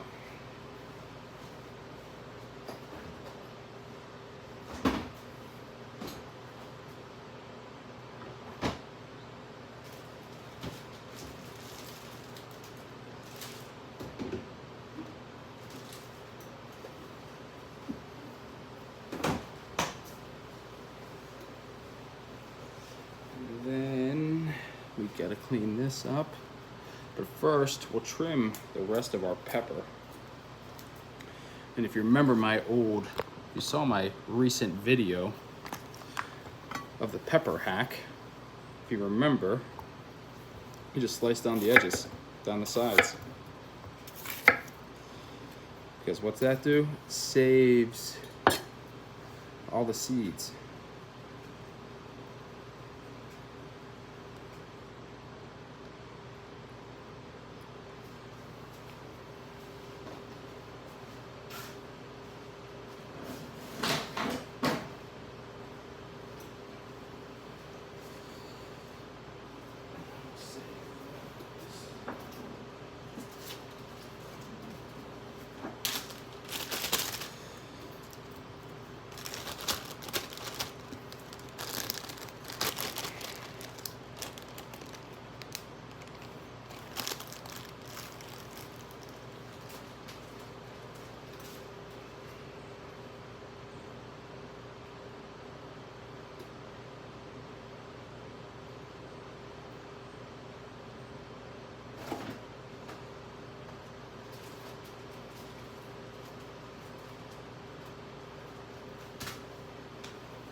All right, so we still have a bunch of this cilantro left.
So this thing's cool. It's the herb saver pod, and again, it was on my videos. I made a short about this a long time ago, but like you save your herbs in this thing, and you put this in the fridge.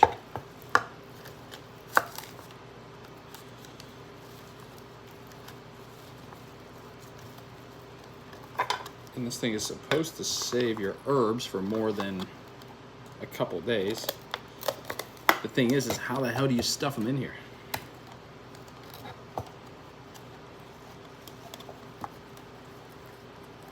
Like it takes a concerted effort to make sure that this is in for good.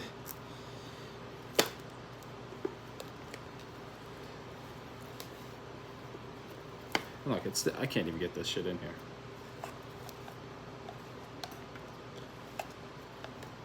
Did they not think of this before they... Oh, there it is. Whatever. But then it's got this little plug, and you fill it up with water, and you put it in your fridge.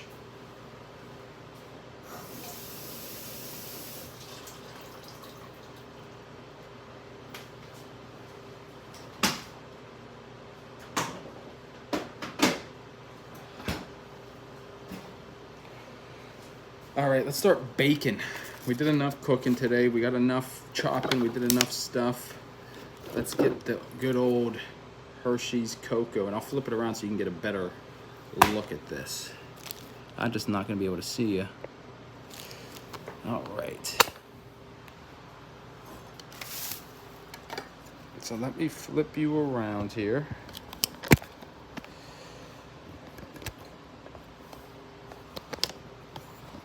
I apologize, my tripod broke and I'm on this like backup tripod and it is janky as hell. Holy shit. Alright, so let me clean up this area real quick.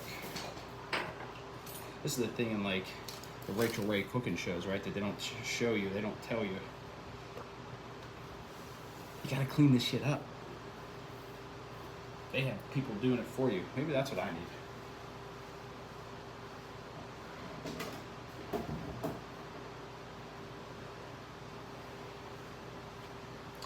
That'll be my first hire for the business. Get somebody just to clean up after me. Which my girlfriend would probably say that that's her, and that's her job and what she does. But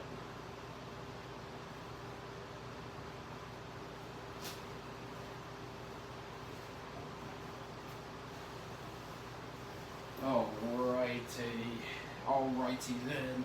Let me get down here.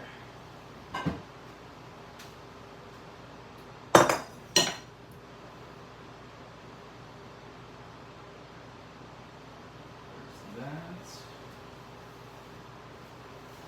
No, there's another one around.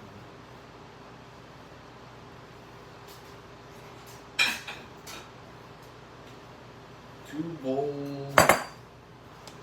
Cocoa powder.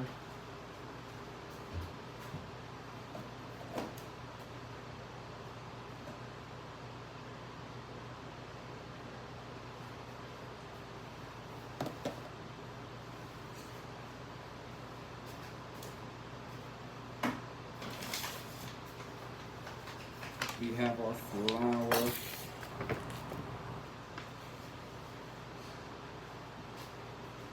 the hell else do we need? Baking powder.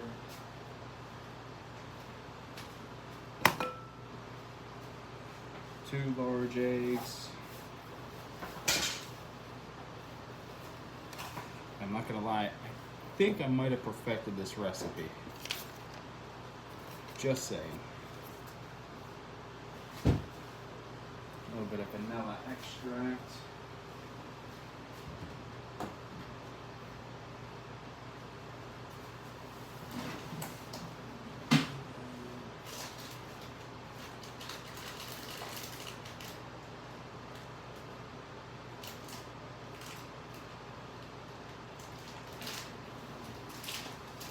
And we're gonna go extra. We're gonna throw some of these in here as well. Because why the hell not?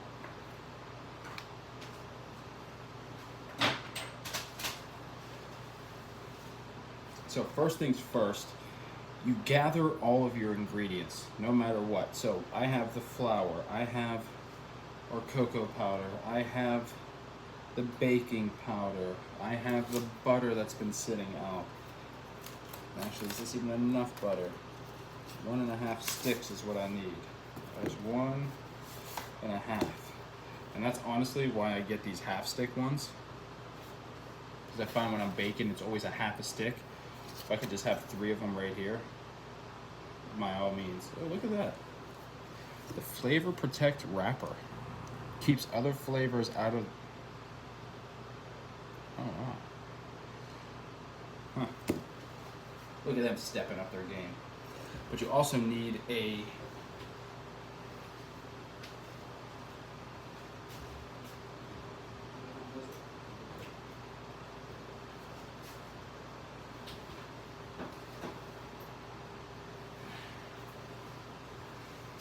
Am I making a double batch of this?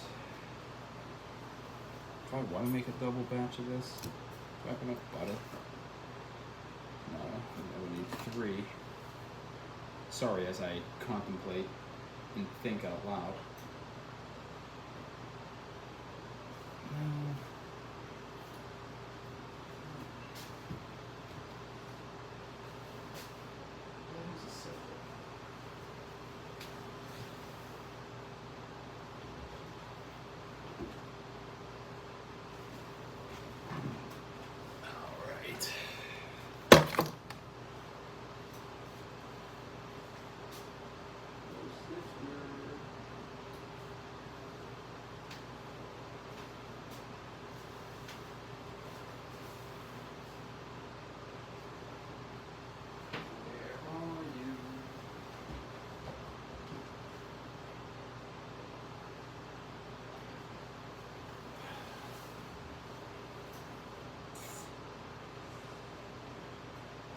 Thing when you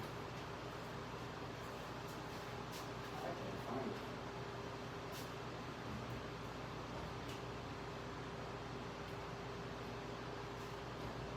Alright. So maybe we won't sip it. Now I need to sip.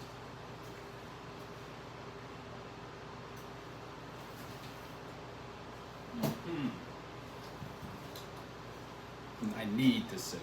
Alright, so we got all of our ingredients. Oh, look at that. I'll have to try this recipe someday. Bob's Red Mill peanut butter brownies. Should we try those? Like right now? Because I'm looking at, we got peanut butter.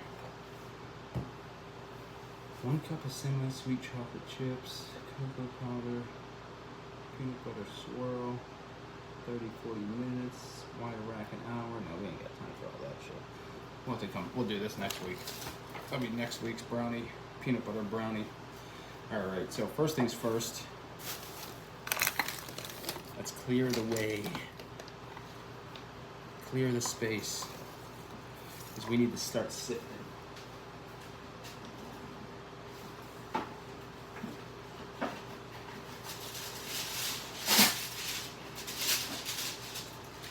I recommend you always sift on a piece of wax paper.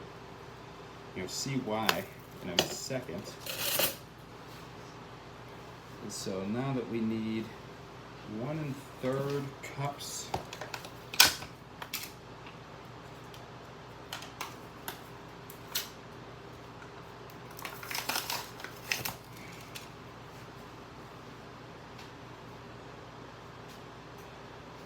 measuring cup.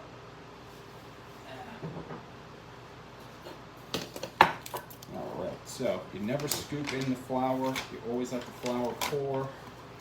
So we need 1 1/3 cup of flour. That's a little over 1. Honestly, that's about 1 1/3 cup. What do you think? Is that 1 1/3?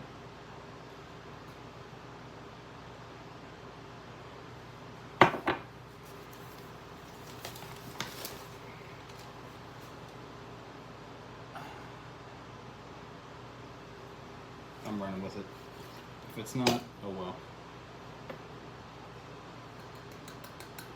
Right, and then we will throw our 3/4 of a cup of our cocoa powder.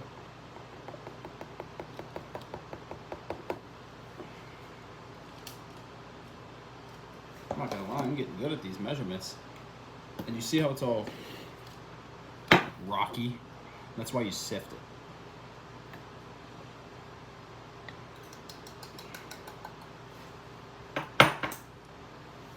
And you do a 1/2 teaspoon baking powder.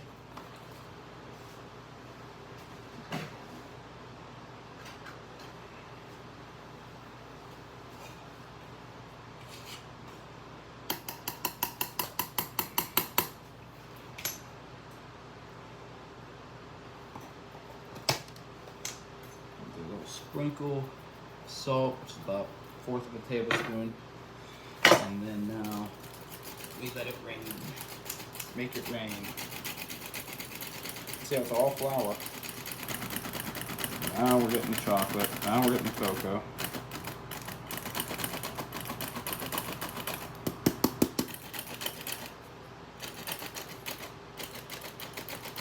The reason you do it on this wax paper is so that you can scoop it up and sift it again.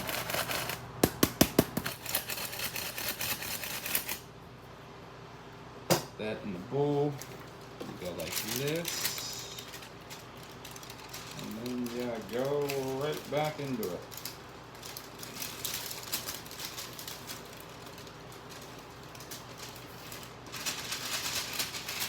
You can do that really as many times as you want.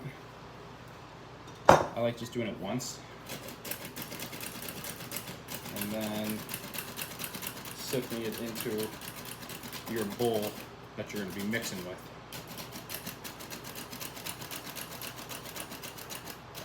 Honestly, I could probably do it again.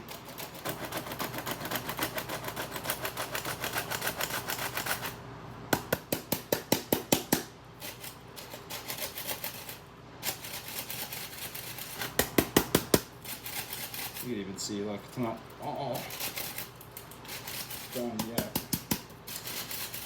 Get every last bit of 1/2 of it stuck in the little cracks and crevices.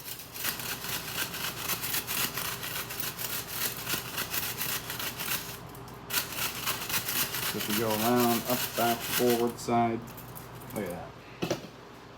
All right, so there's your dry. And then, actually, I lie. Oh, I didn't lie, but you still need, there's another dry ingredient with your sugar, but we beat our sugar and our butters in its own separate container.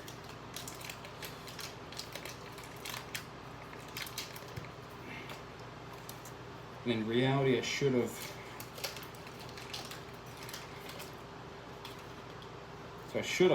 put the butter in this bigger one with the sugar, because you always blend the flour into the wet ingredients. So you always want the wet ingredients in the bigger pan. But I'm going to show you something.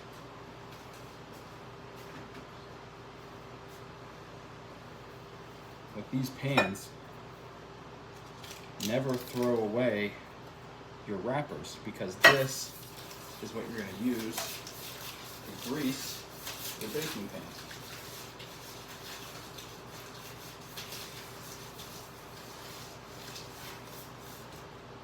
I know. Why didn't you think of that? So now that that's ready, we need to get our sugar, which is 1 2/3 of a cup. Where the hell's my... Oh, here we are.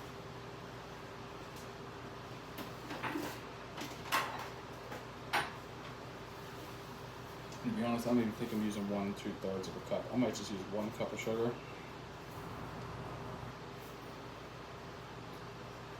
I'm actually going to go 1 1/2, because that's a lot of sugar, now that I'm looking at it. Alright. So 1 1/2. we get the beaten. Beat it.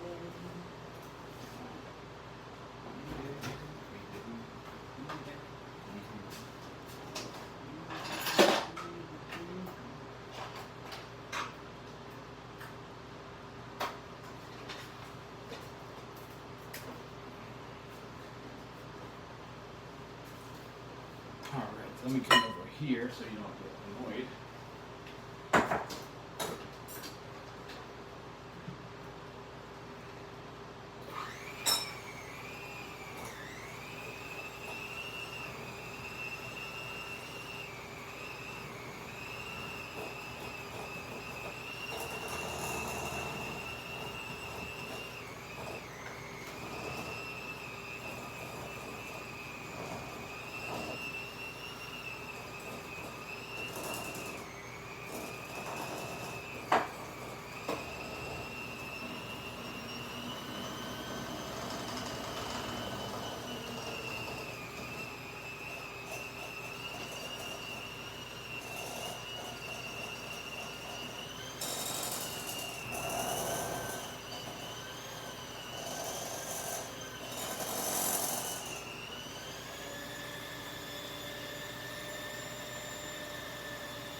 So what you see here, see how it's like not all coming together?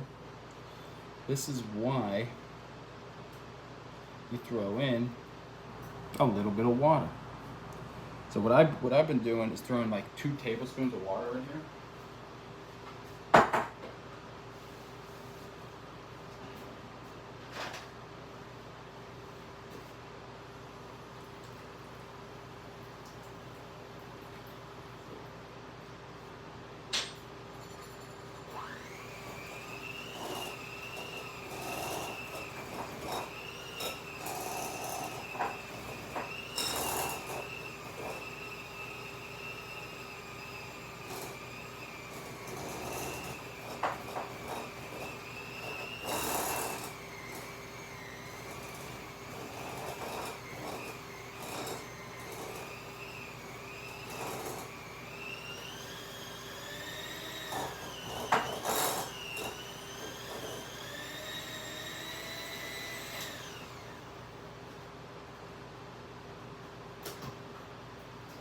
See how that just changed completely. So then now we're going to stir in the eggs in vanilla. So we have our 2 eggs right here. So let me show you.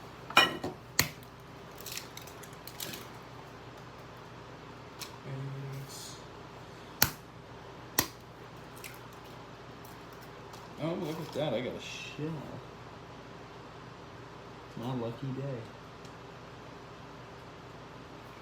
Alright, so we have that. We're going to throw in, what the hell did I do with the vanilla? It's over here.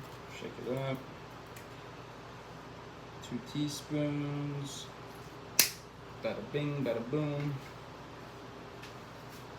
And you're mixing it together.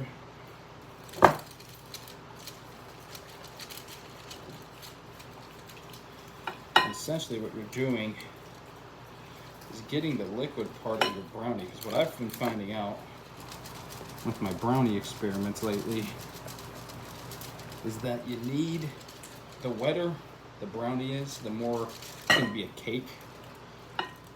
The thicker, the more brownie consistency we're looking for. That fudgy, gooey center. And a lot of times you just gotta get that sugar right. That's perfect. And then slowly add a little bit of this and a little bit of that. And the reason you don't want to dump it all in at once is then it won't all come together. And what you're doing, you'll be doing the LeBron James, but with cocoa powder and flour. It'll be all over the place. So I'm going let's add it again.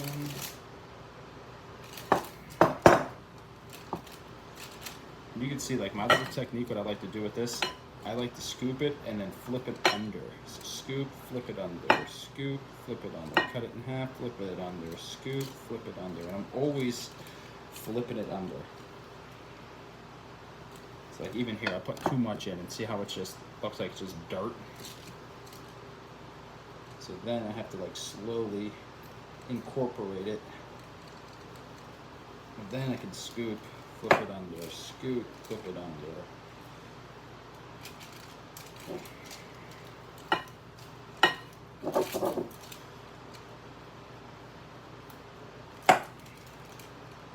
Look at that. See, we're getting, see that nice thick dough we're getting here? My hands, oh, I'm getting a workout. If I'm lazy, I'm gonna throw all the rest of it in there. I'm actually going to throw in another little bit of water. Throw another tablespoon.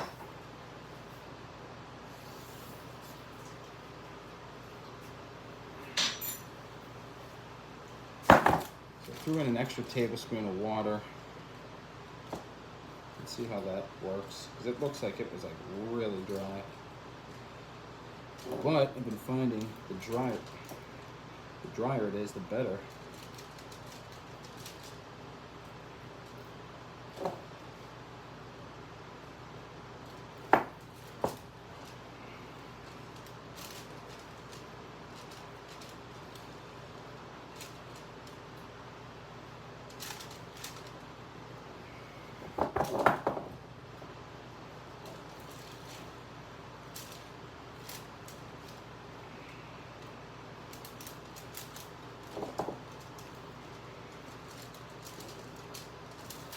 Almost there.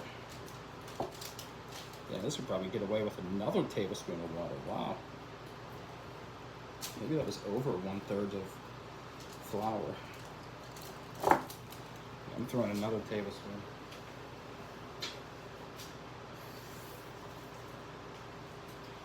So 4 tablespoons of water. Let's remember that.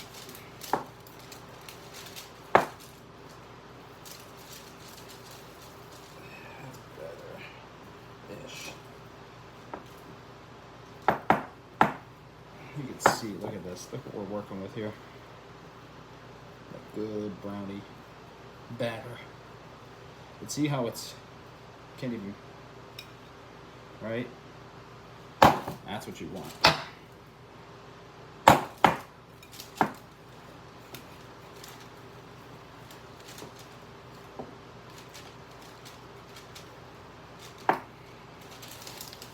Alright, if you remember, we already had a greased tray. So we're just dropping them right in there.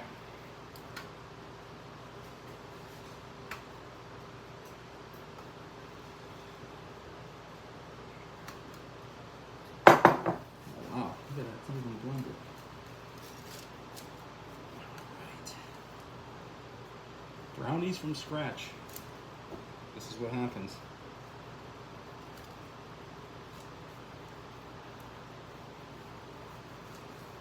I'm like still mixing as I'm spreading them into the pan.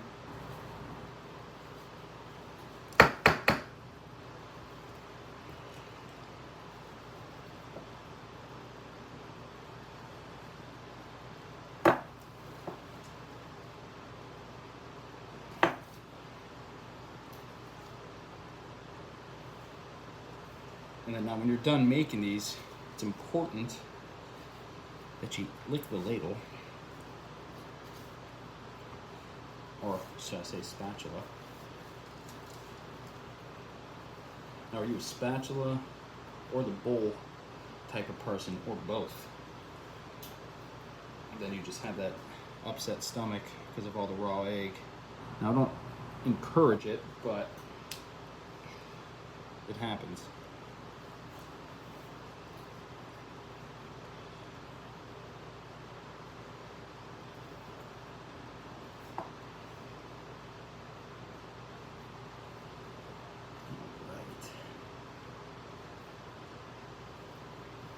See, I feel like when I always do this, I'm like, is this enough? But remember, it does have baking powder in it, so it does expand.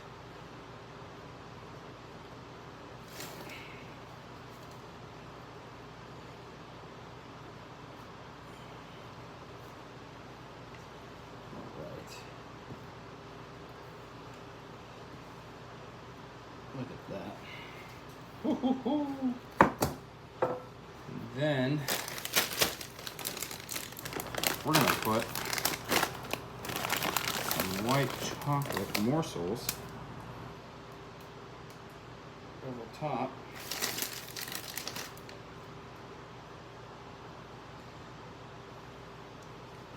And then we're going to bury them one more time. I have yet to make these with these little white chocolate morsels, so I doubt it's gonna make them taste any worse. These things are phenomenal. All right, well, 20 minutes into the oven.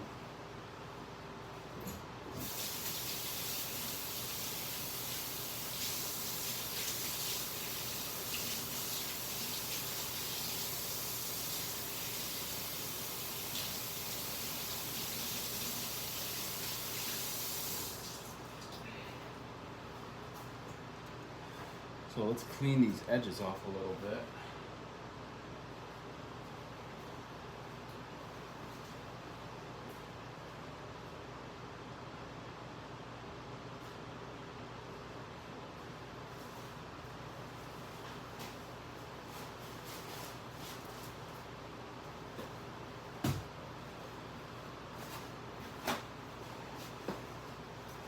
Wipe off some of these edges so they don't necessarily burn while we're in here. And there we are. Brownies from scratch. If you want the recipe, it's going to be $1 million. Look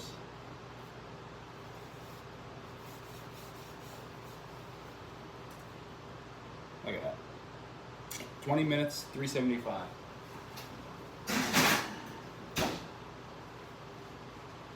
And I really have to clean this up. I have to try this.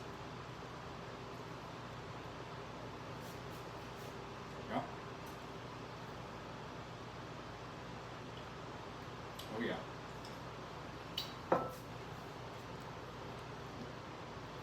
Yep.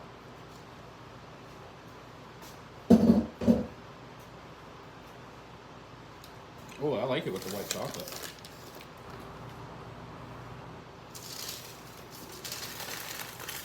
If it wasn't for exercising, I'd probably be 400 pounds and diabetic.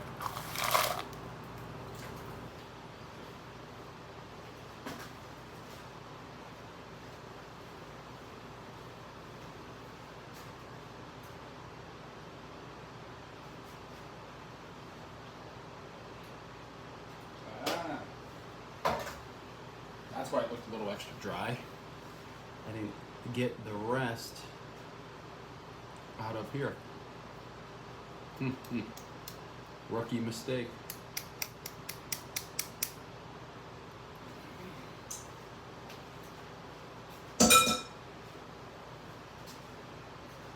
All right.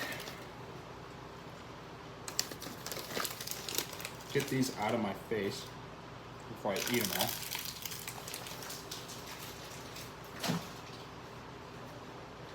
We got flour all over the fucking place.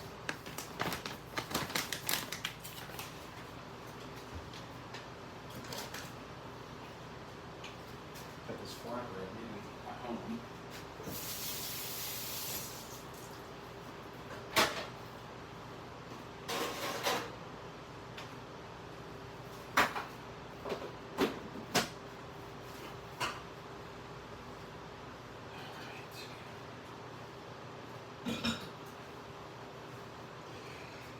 Yeah, so that's pretty much it for me. I'm gonna eat all these Rogue white chocolate chips. Let me see what the people are saying. I mean, here.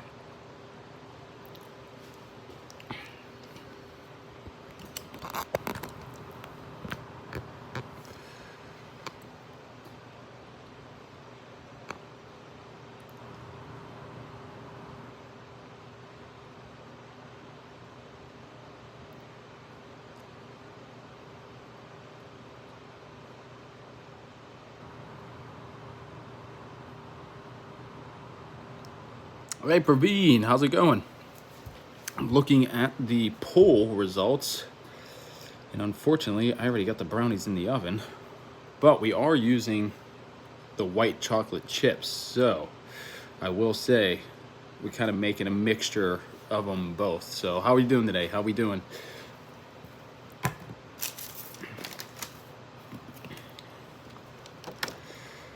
How are you, gorgeous?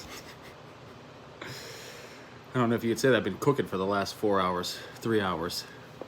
I mean, over here sweating, greasy, stinking. Actually, I do smell like brownies, chocolate, so that's always one thing.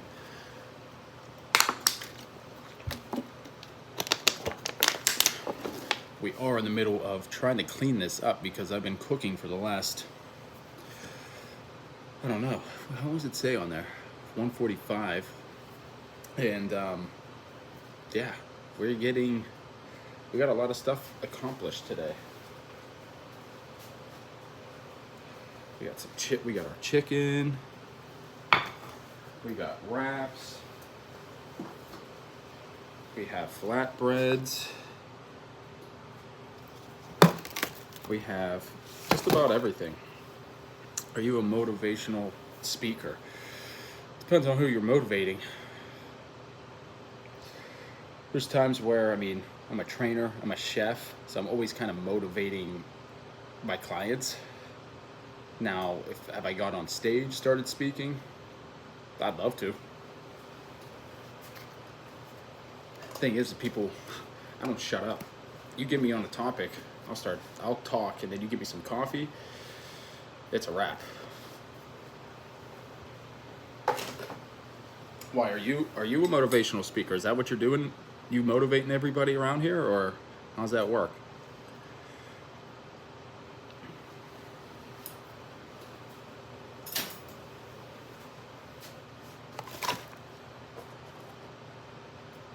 Because if you're a motivational speaker, you need to holler. Let me know the tricks of the trade. But yeah, you see all the food that I'm making here, brownies. See, I don't say I self-sabotage my clients, but I cook for them, and then once they overeat it, we train and we exercise to give them to lose the weight. Oh, you got topics? Yeah, give me topics. What do you got? You can see like a lot of stuff though on my channel, especially on my YouTube channel. Like I suffered a broken ankle, and so I try to help out a lot of people that are going through that similar injury. I'm a chef and a trainer by trade, so I always, when I'm doing more stuff on here, it's that type of content. But yeah, I mean, whenever I'm doing the live streams, it's always cooking or kind of a motivational stuff. But if you have topics, holler at me. I'm all ears. That's what I want. That's what I would love to have. Give the community, give me some stuff to talk about. Speak on healthy foods. Oh, okay. What do you want? So what do you want to know? What's your main concern? Because when you think about healthy food, right? A lot of times people always assume that it's chicken, rice, and like some bland vegetables, and in reality it doesn't have to be. Like, look at this. Like, for instance, it doesn't really look like much, but this is taco chicken. I used rotisserie chicken, made it from basic nice spice, cumin, salt, pepper, cilantro, all the good stuff. We have there's ways to be healthy, because let me back up. It's all about the 80-20 rule, right? 80% healthy, 20% whatever the hell you want, because in reality, life is all about balance. You should never really sacrifice one thing for the other, and you should never really remove anything, because your mental health is just as important as your overall physical health. So 80-20 is the way to go. Like, that's, if you can eat 80% healthy, 20% whatever the hell you want, you're going to be in good shape.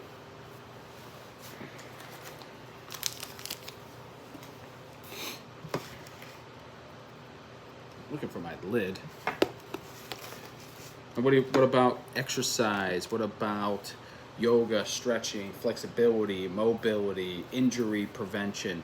Those are the real aspects of, why you do stuff, or why I do this, is to help people prevent injury, help you before you're broken, teach you some things in the kitchen. And I think that that's important, and it's like, I think that's the main aspect when you're looking, especially when you're trying to change like direction, right?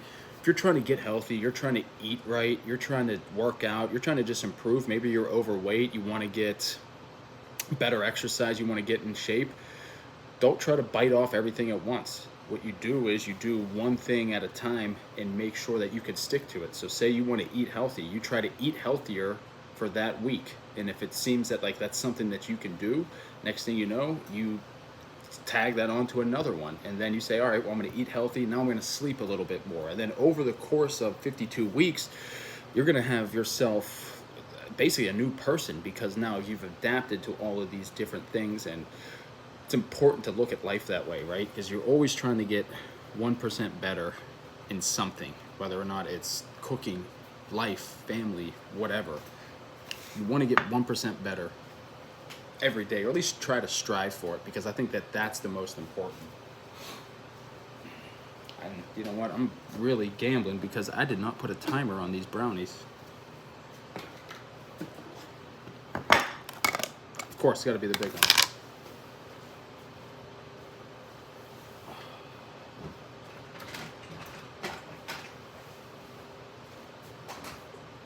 Is it this one? Haha. Look at that. Never happens like that. Daily. I mean, daily. Especially when you think about it, right? Because we're all going through some sort of shit, right? If you could get 1% better and just have that mindset, it will. I mean, you'll be a different person. I mean, we're always going through something, right? Doesn't matter. Elon Musk, you have, you're always going through something. It doesn't matter who you are, what stature you are. If you could always try to strive for so much, that's it. Where are you from? Oh, we're Pittsburgh, PA. You familiar with Pennsylvania, United States? Got the P hat for the Pirates, Pittsburgh.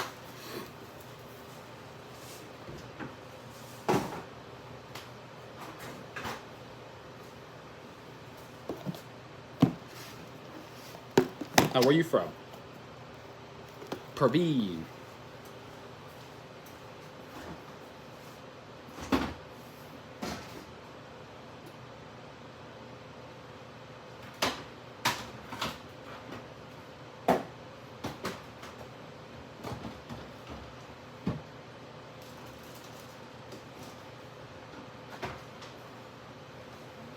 It's, like, look at stuff for this. USA, yeah. Pennsylvania, Pittsburgh, PA. So this is that cauliflower gratin that we made earlier. Cauliflower, cheese, all that good stuff.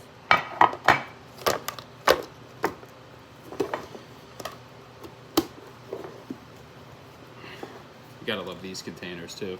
They just snap right in.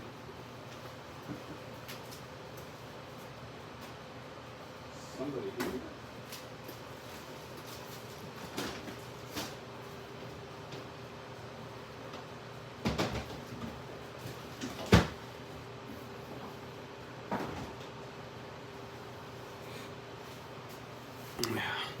Yeah, those are, and that's something too. Is like if you think of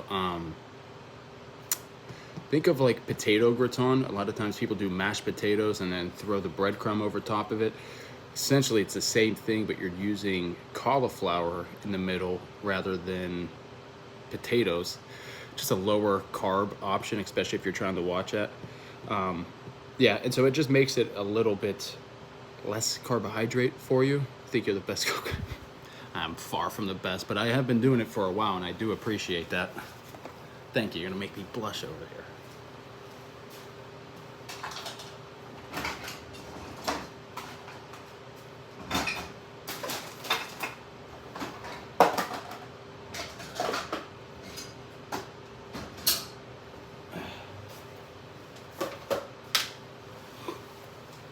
But yeah, you can see I've been doing a lot of different recipes, a lot of different shorts. This is something, it's like a new experience here for me, is doing these different live streams. Because I was always just scripted, short, here's a recipe, here's this. But now I just kind of wanted to be more involved with the community.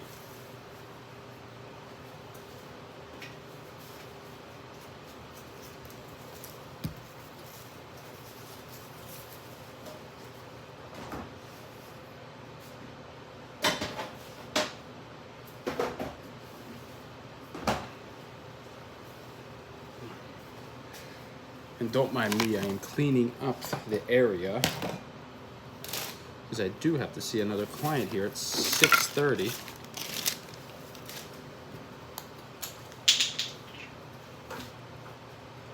I'll tell you what, you should, these brownies in here, god damn, they smell good.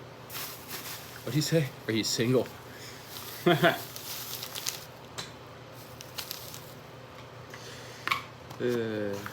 No, I'm not. My girlfriend, she would probably be. She would laugh.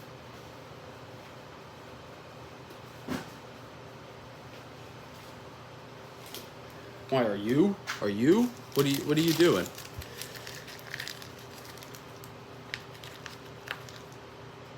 You know what? I do appreciate that. You know, because I think that's one of the things too, is right, when people are following a channel, it's always like, who the hell is this person? Who the hell is this face? And so for me to be able to kind of get out of my comfort zone and come on these lives and just, you know, basically just free reign, it's fun, right? Because I think it do be able to show a little bit more of my personality. I'm able to have a conversation with you, ask questions, you know, all the good stuff. And that's the whole reason why I wanted to make this channel, was to have that interaction in the first place. And you really can't do that through comments, right, on like short videos and some of my other yoga videos. And if you ever look at some of the videos on my channel, it's all over the place. I got yoga, Pilates, cooking, exercising, and that's just the stuff that I find that's most important for life, right? Because you got to learn how to cook, you got to learn how to eat better, and you got to learn how to exercise. And if you could do all those three things, it's mentally going to put you in a better place. And then therefore you're able to have a better life, and the people that are around you, you're able to have a better time, right? And I think that that's where we all need to be better in some regards. And it goes back to what we were just talking about, 1% better every day.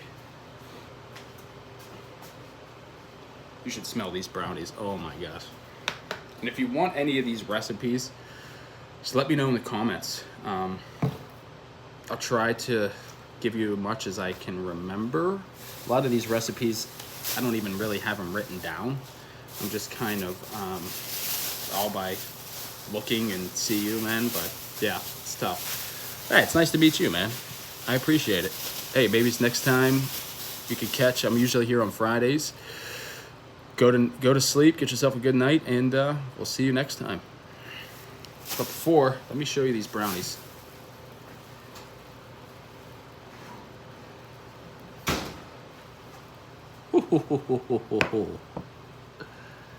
Look at that.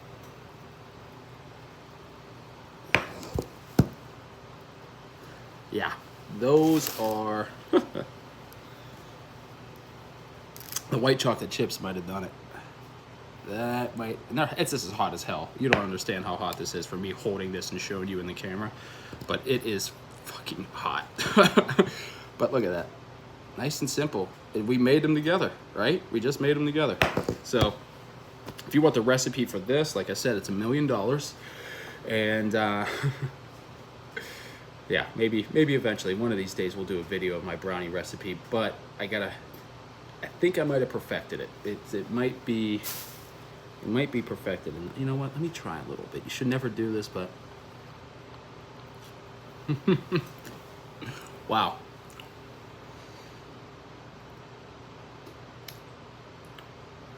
That we're on to something here. We are, you know what, in me, like, I'm the type of person who likes to put ice cream on the things. So I'm always like a chocolate ice cream, brownie ice cream, cookie ice cream. Again, if I didn't work out, I'd be 500 pounds and diabetic. the importance of working out.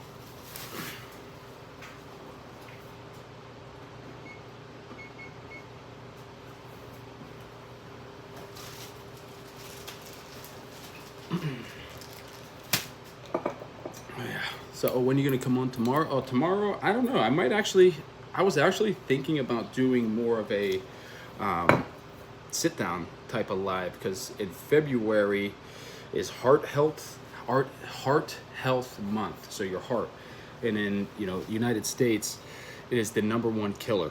So it is important that people are more aware of what's going on with their heart. And I think a lot of times people, as I'm sitting here in front of a plate of brownies talking about heart health, yeah, that's just where I'm at.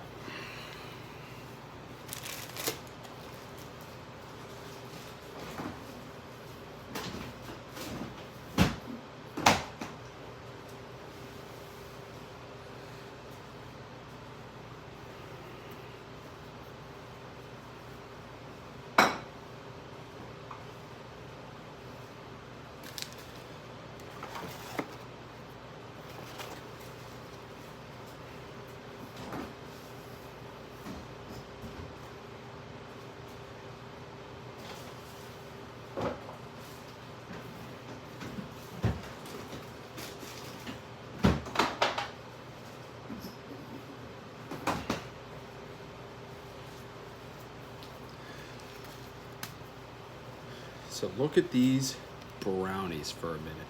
Like, come on now.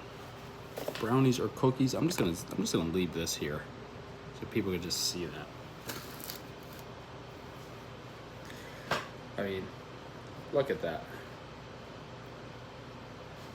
You cannot beat that.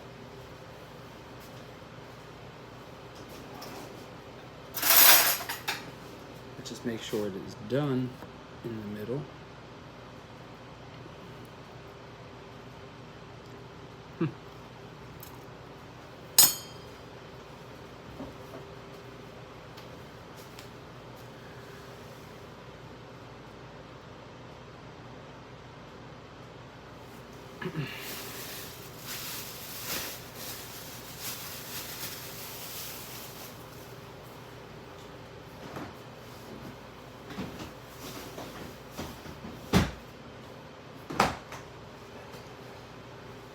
All right, so please give me chocolate.